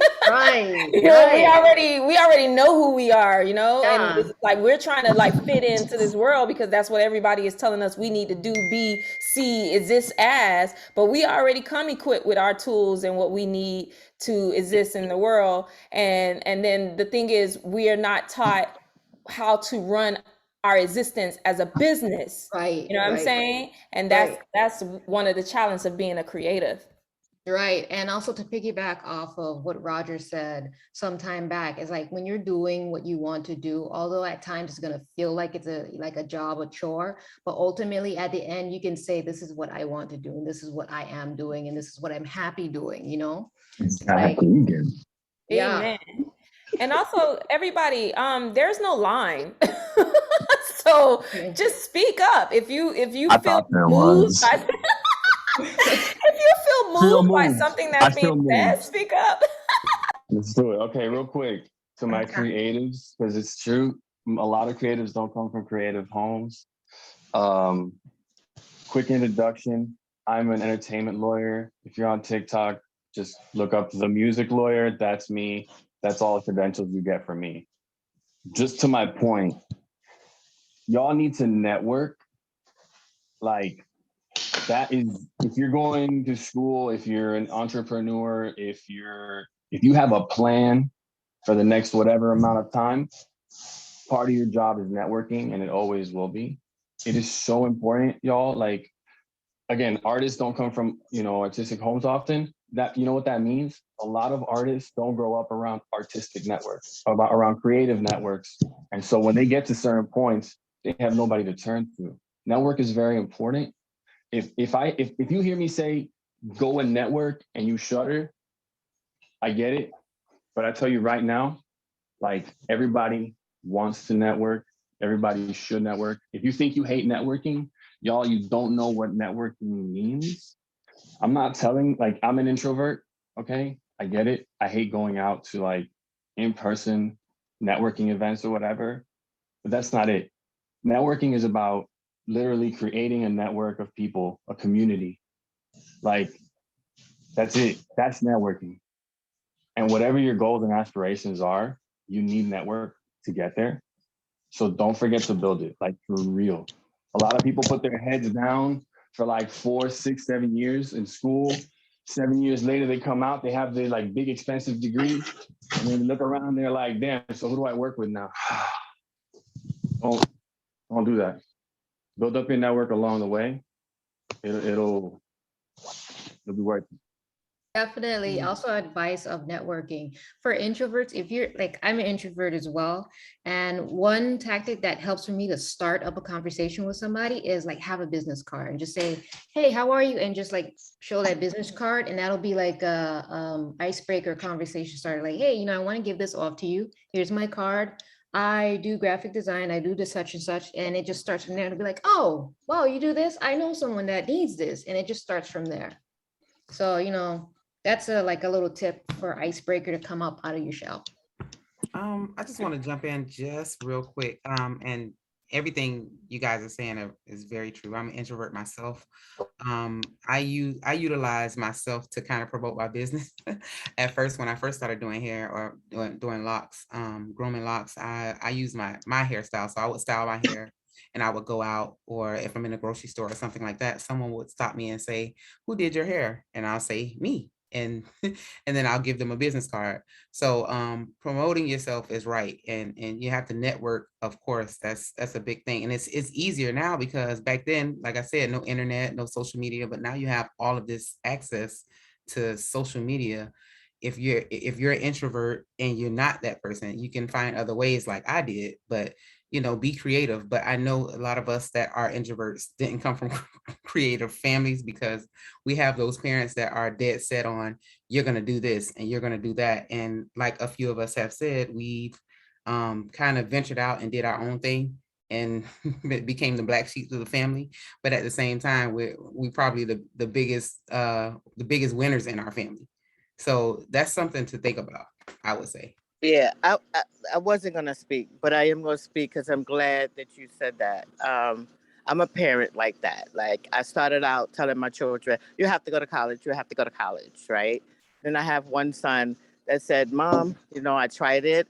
I don't want to do this. This is what I want to do. And I was like, well, son, you're not going to get it that way, da, da, da, da, right? And he decided on his own and told me, Mom, I just want you to support what my plan is. And when I let go of what I thought he should do, and he went and got his LLC for what he loves, he became so strong and powerful. And coming out of high school, let's talk about that. Coming out of high school, I was always, you have to do it this way, you should do it that way. And as a parent, you don't realize that the children have a gift that you don't have to tell them all the time what they should do. You should let them be who they are.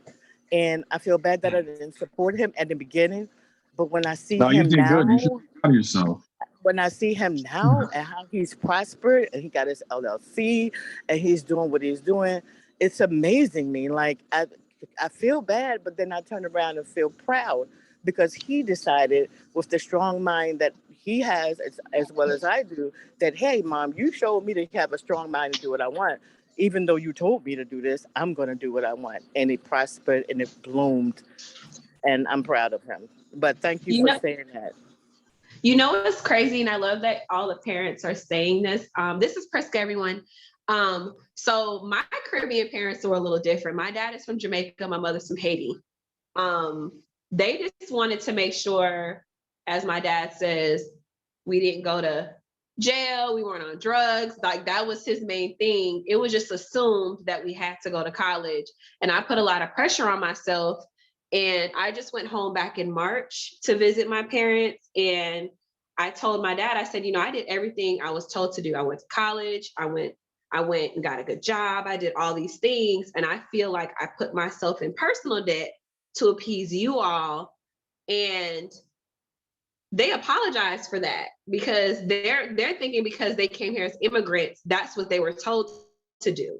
And that was the, quote unquote, Black American dream. You're supposed to do all these things to be quote unquote successful, when I'm just happier in real estate. Like, I'm happier doing my own thing. And it's just a beautiful thing to see parents, especially island parents, coming to that realization and not think. The term failure kind of makes me like wince a little bit, but I just love to hear that people are seeing that we can be, yes, doctors are needed. Yes, lawyers are needed. We need, medical techs and all that, but the arts and science, the arts and creative fields are just as important to survive. You still need to live your life and laugh and have color and, do other things to survive. It's not always about like hardcore mechanical things.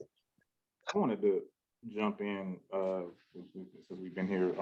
I celebrate everybody on their journey, and I thought it would be interesting because one of the things, I guess, being the faith leader in me can't get away from a conversation. I was sitting here asking myself, if I were leaving high school around this age and this generation, knowing what I or those who came from the class of graduation that I came from, 2001 and beyond, walking into a world post 9/11, walking into economic crisis, walking into, I remember being at FAM and I was coming in and people were coming out expecting that they were going to have 4-year, 5-year MBA programs, and they were supposed to be getting these high-priced jobs with sign-up bonuses.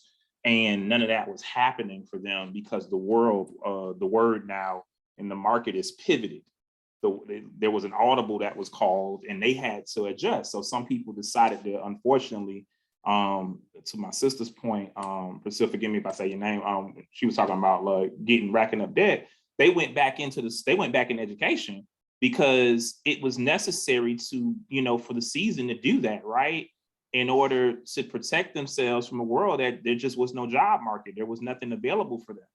And I think, we don't talk about this a lot, but since I kind of been really, really taking a lot of time studying and paying attention to like, generational trends, we are mimicking, and I'm talking about the generation behind us, are mimicking the same trends that we've seen in whether it was baby boom or the greater generation or Generation X before that, and now Y, millennial, and so forth, and that behind us. So I just want to, I think if there was one thing I would like to give people, you know what I'm saying, in this, and I can talk about my own journey. Like, I'm a campaign manager. I fell into politics as my best friend, Stacey Dwight Bullard was in it, and his family was there, and I was just a reckless dude in the neighborhood, just trying to ask questions like, you know, why is it that our neighborhood, our blocks don't look like these blocks over in the Falls or in Kendall or whatever? And his family gave access to all of us to be exposed, and they kept politics for the most part at the table. But my interest was very much media, like most of the people in here, was very much art. I wrote for Nickelodeon. I pitched projects in that arena. I've done plays and all of that. But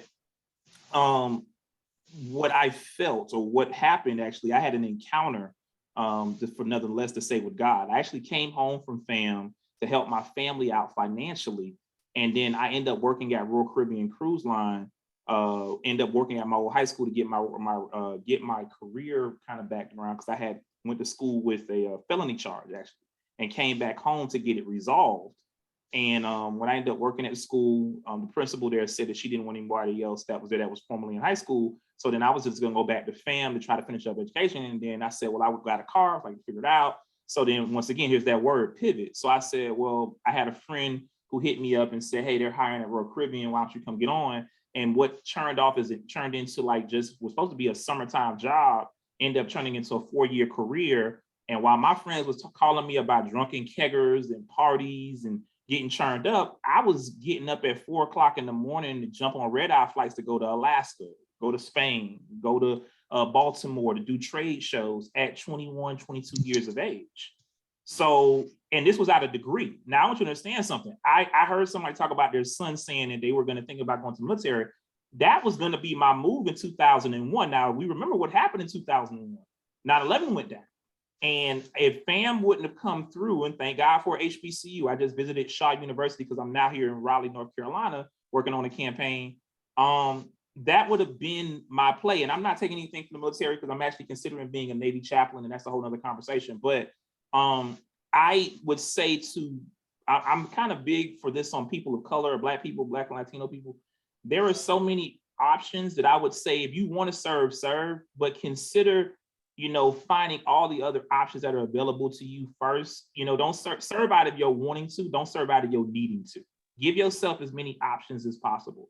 So with that, you know, kind of bringing it kind of back to the point, one of the things that I can't get away from, because this is what drove me into the work of faith, because I have 3 jobs. I'm a campaign manager for a nonprofit helping Brown and Black communities deal with wood pellet plants that are destroying the environment. I've run campaigns, congressional, state, issue-based, and technically federal to a certain degree. And now I'm actually being optioned with one of the largest environmental justice organizations. And that's what, and I want to be clear, that's without a degree in the field. That was just by pure, I think the brother Roger said this, pure getting up, doing the work, taking skill sets that I learned at Royal Caribbean, whether it was business mapping, power mapping, all of those things, marketing, and then taking advanced classes and taking, I say this all the time, sometimes it's not just about getting the degree, because I know many people who with degrees are foolish as all out, but you want to be educated, you want to be savvy, and get you some great mentors that really, really will seed and give you the game in the front and in the back. I have 2 mentors that sit around me right now, and I don't just talk to them about the surface politics they get in class. I talk to them about all the stuff that happens that you just can't get. The same thing when it comes down to the faith community. That we often say this a lot, that the anointing just can't be caught. It has to be taught. So I just wanted to make sure, like, you know, for those who are trying to figure out, you're going to need God. I don't care what they tell you. Figure out what that looks like for you. Amen. I'm going to say that over and over again, because I almost, what brought me back home was literally a knife almost finding itself in my back at Florida A&M University, because I thought I was the toughest dude on the yard, and somebody was going to prove to me that I wasn't that tough, and God saw fit that it wasn't going to happen. And then just going through that journey and being accepting to say, well, there got to be more for my life. And because the reality of it is that I didn't know who I was until I had that run-in and that encounter. And then it brought about me saying, well, what more is inside of Denzel that I can give and add value to the world? You know what I'm saying? So now I work 3 jobs, literally. I have a late night church service that I do on Sundays online. I work for a nonprofit, as I mentioned, and I also do a lot of consulting work in this space as well. So there's many ways to get there, but you just got to be willing to surrender. Keep a fervent prayer life, get you some prayer beads, get you a Bible, find your great devotional, get you some dope mentors, and this is one of the things that can never be said, especially the young people, because I see a lot of y'all burn yourselves. Be teachable and be humble. Because I tell you, I have taken many of interns under me who knew nothing, but because I saw their work ethic and I saw they were teachable and they were moldable and humble, I was like, you know what? I'll take you all day. My dad used to say this to me when I played football. He said, speed kills, talent kills. But somebody who's willing to learn can dominate every field. So that's all I got for you. Hey, everybody. First of all, I love that. I just gotta say that humble. Hey, Teresa, I just wanted to just say that I love that being teachable. We gotta learn, because I was also that person at one point not being teachable. We have to learn to become learn-it-alls versus know-it-alls. But go ahead, Teresa. Hey everyone, this is Teresa Dorsey, aka Fly Girl Diva. Big ups to all the students in the building. I am so excited for you guys because you are you're transitioning into a new phase of your life. So I want you guys to be patient, persistent, and positive. I'm a radio personality and TV host. I've been in the entertainment industry for over 15 years. Like so many other panelists spoke upon our parents beating in our head, college, college, college. And, I end up saying, hey, I just want to be a doctor. Even though growing up all my life, I was always in the arts, whether it was singing, dancing, stomping, all that kind of good stuff. I ended up going to college for 2 years, to be a doctor. And I just kept falling into my passion. I just kept falling, into the entertainment industry with, opportunities and being around celebrities. And it's just like, when I tried to push against that, it just fell naturally into my lap.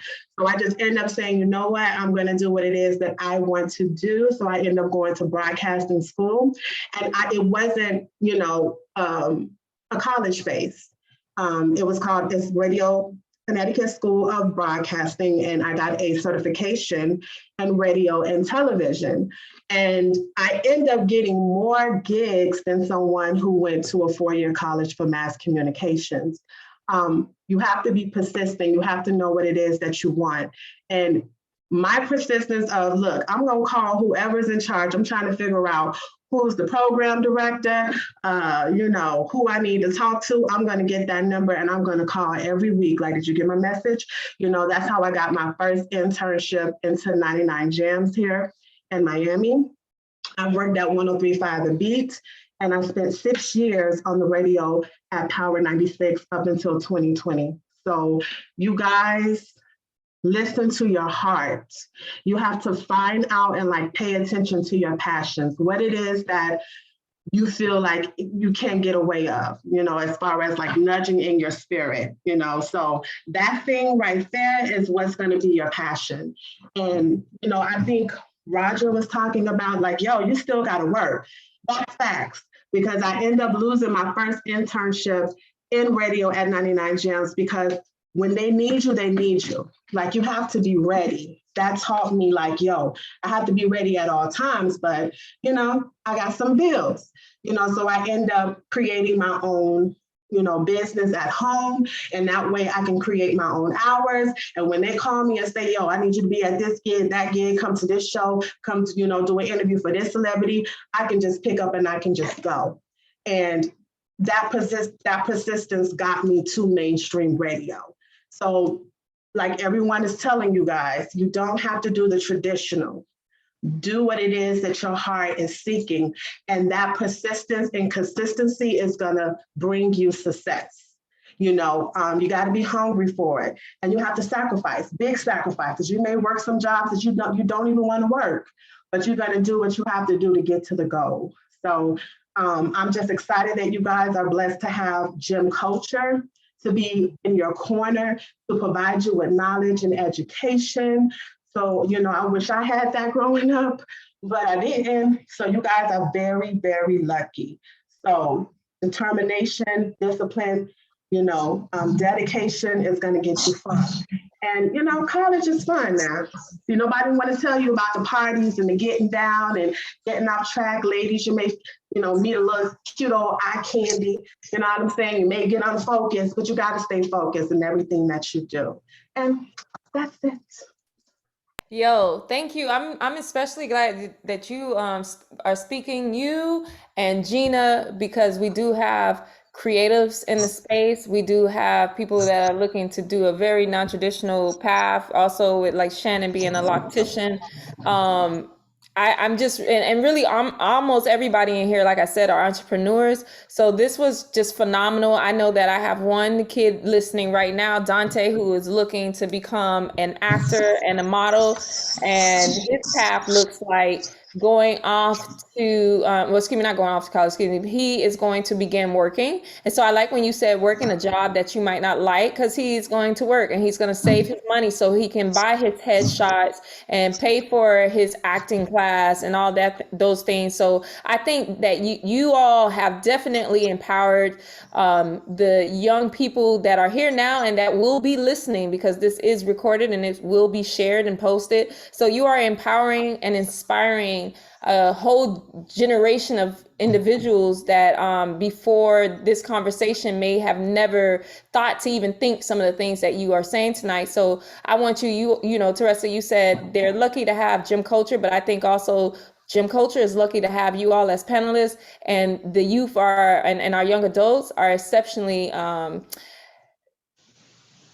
lucky to have you guys. Looking for my words, trying to find my words.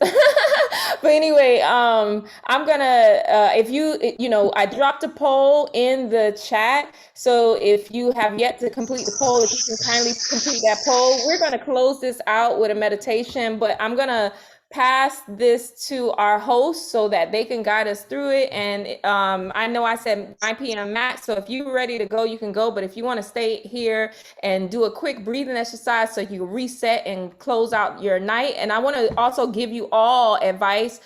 This is for all of you in this space. I want you to wake up in the morning first thing, and I want you to say thank you. I want you to practice gratitude. The first 30 minutes of your day and the last 30 minutes of your day are for you and only you. Okay, so when you wake up in the morning, I want you to say thank you. No, you know what? In fact, if you can have your phone in another room to help you out, you know what I'm saying? Because a lot of us, we're rolling over and opening our phone right away. No, let me tell you, I could dive deeper, but I think that Fab and I will talk about this and create another session just about your mind and how your mind works. And if you understood how your mind works, you would know that it's detrimental to you to get on your phone first thing or to watch TV or anything. So wake up in the morning, say thank you to God, to the higher source, to Yahweh, you know, your higher divinity. And yes, you do need to have a spiritual grounding. That is important. All right. That's how you're going to be able to navigate this experience.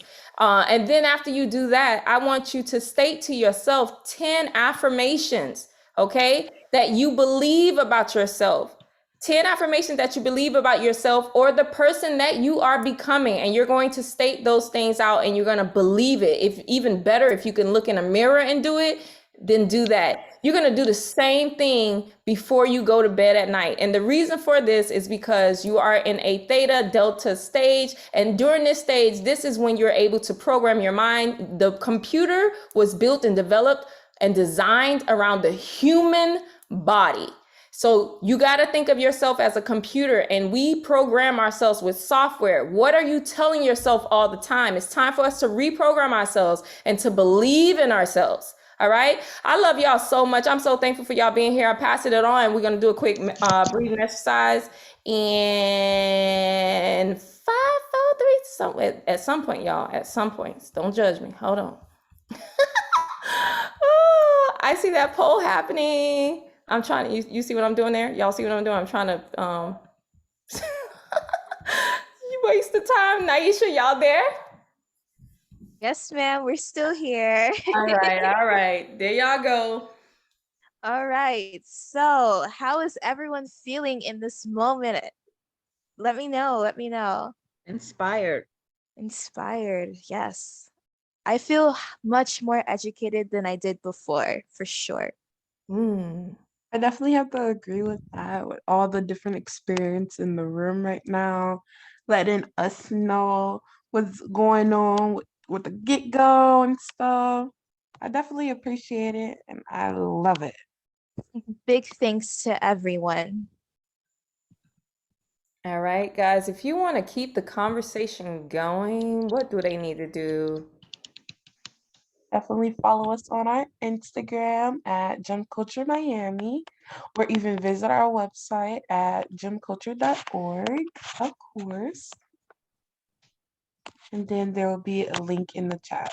Yes, give me a second. I'm going to put the link in the chat. So if any of you want to join our community and keep this conversation going, especially our panelists. We want our panelists to join this community because you guys are very resourceful and y'all can drop some of these resources that y'all have, scholarships, opportunities, internships, apprenticeships, and just basic things that we could talk about. You could put that in there. And in the meantime, we're going to go ahead. I want to say thank you to all of our panelists and thank you to every single person that showed up today. You guys are so phenomenal. Please give yourself a wonderful round of applause for just being here because y'all know how we do. We show each other love. We give thanks. You could come off of mute, you know what I'm saying? You can show up and show out. And I gave the closing message already, so we're just gonna go ahead and do a quick meditation. Like I said, if you're ready to go, you can go, but if you wanna join in on this meditation, I'm gonna go ahead and play it now. And wait, I didn't mean to share the screen. I just wanted to share the sound, so here we go. All right. Okay, guys, so can you hear me and the music fine? Yes. All right, perfect. All right, so do me a favor, I gotta turn on my real nice, soft, sweet voice for you guys. So do yourself a favor, and I want you to find yourself in a very comfortable position. And at this point, once you find yourself in this position, you're gonna close your eyes and you're going to relax. And we're going to start off by doing some deep breathing exercises. This is going to be the deepest breaths that you've taken all day. So let's go ahead and we're going to breathe in through our nose. And then breathe out through our mouths. Continue breathing in through your nose. And breathe out through your mouth.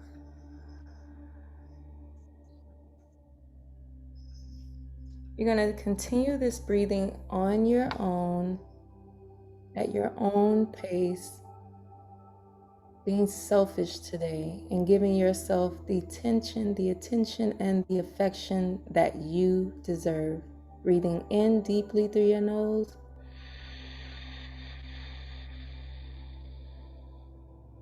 And breathing out through your mouth.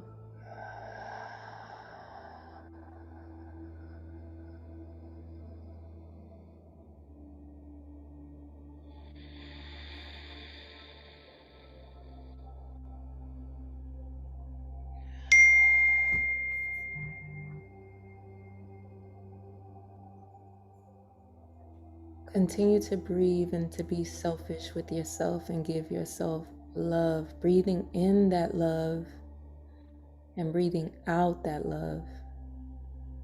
Because you know why? You deserve it. Deep breath in through your nose. Deep breath out through your mouth.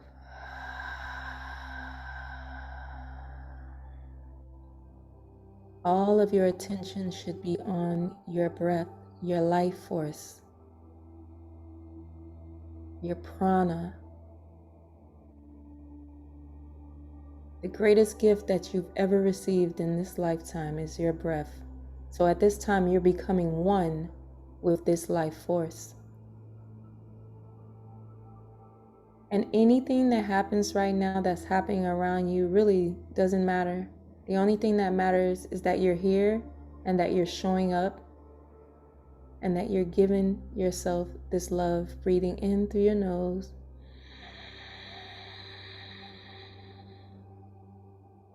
and breathing out through your mouth.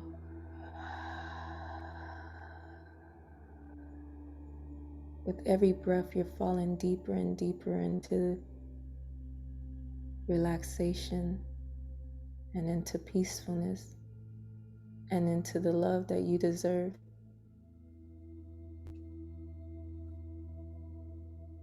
We're going to do 4 more final deep breaths in this space, but I want you to make these the deepest breaths you've taken all day. Make them count, and if any sound comes out of your body that your body wants to release, let your body release it. Breathing in through our nose very deeply, and breathing out through our mouths.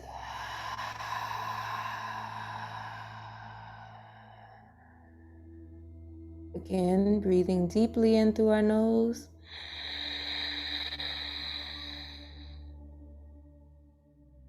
And breathing out through our mouth.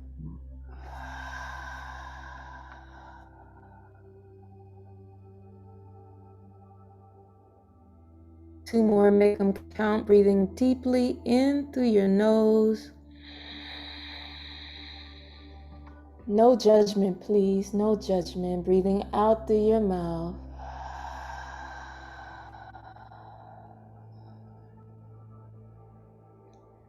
This is our final breath in this space, so let's make it count.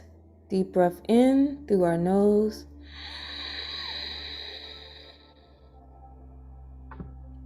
And then breathe out through our mouths.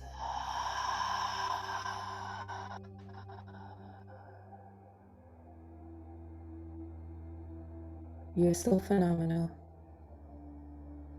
Thank you for showing up.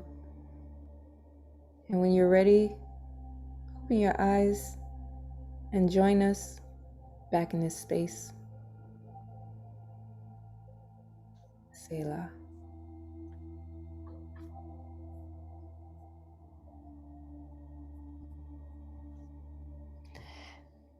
Thank y'all. Y'all are so phenomenal. I just dropped the community, the Discord community in the space if you want to continue this conversation and stay connected with us, guys. This is great. I'll stay in the space for anybody who want to connect with me. But in the meantime, like I said, you're free to go. This has been great. And give yourself a pat on the back for just being so phenomenal and being here. And we out. Y'all did great. Bye, everyone. I'm so glad to meet you all. Thank you, Naisha and Kimani. Have a good night, everybody.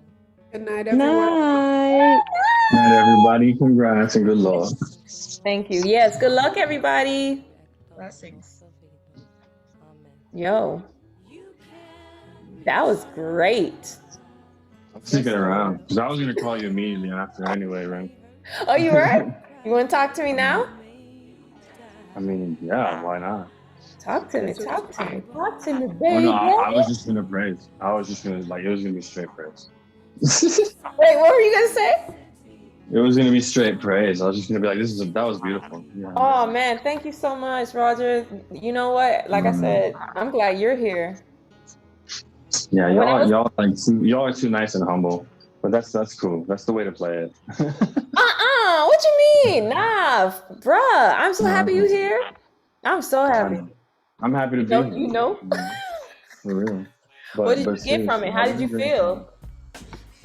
I mean, I honestly, it was more about the fact that I was just like, this is a beautiful space. Like, it's just really nice to like, I hope there were like kids actually like listening. Other than the hosts, because the hosts are phenomenal. Those kids are, if they're listening, and they're not saying it, they're not. They gone now. They gone now I can really like, I can roast them. Now I can no, they were great. Hey, should I keep recording or should I start recording? That's on you. You have my consent. Y'all giving praise, you know? That sounds good. God, what you think? Should I keep it recording? Yeah, keep recording. I mean, you know, a lot of these conversations we can use as clips. Yeah, sound bites. That's right. Like, do we know if there's no kids still on, right? Like, I mean, nah. I don't know who DT is. DT, can you let us know who you are? I'm not sure who DT is. I think DT is an adult. I think, but because we don't know, temper yourself. Yeah. Maybe I'm out then. Well, I'll call you. I could call you after. This is after dark conversation. Anything after dark. Huh? Yeah. Well, maybe stop recording then. All right, fine. I'm stopping the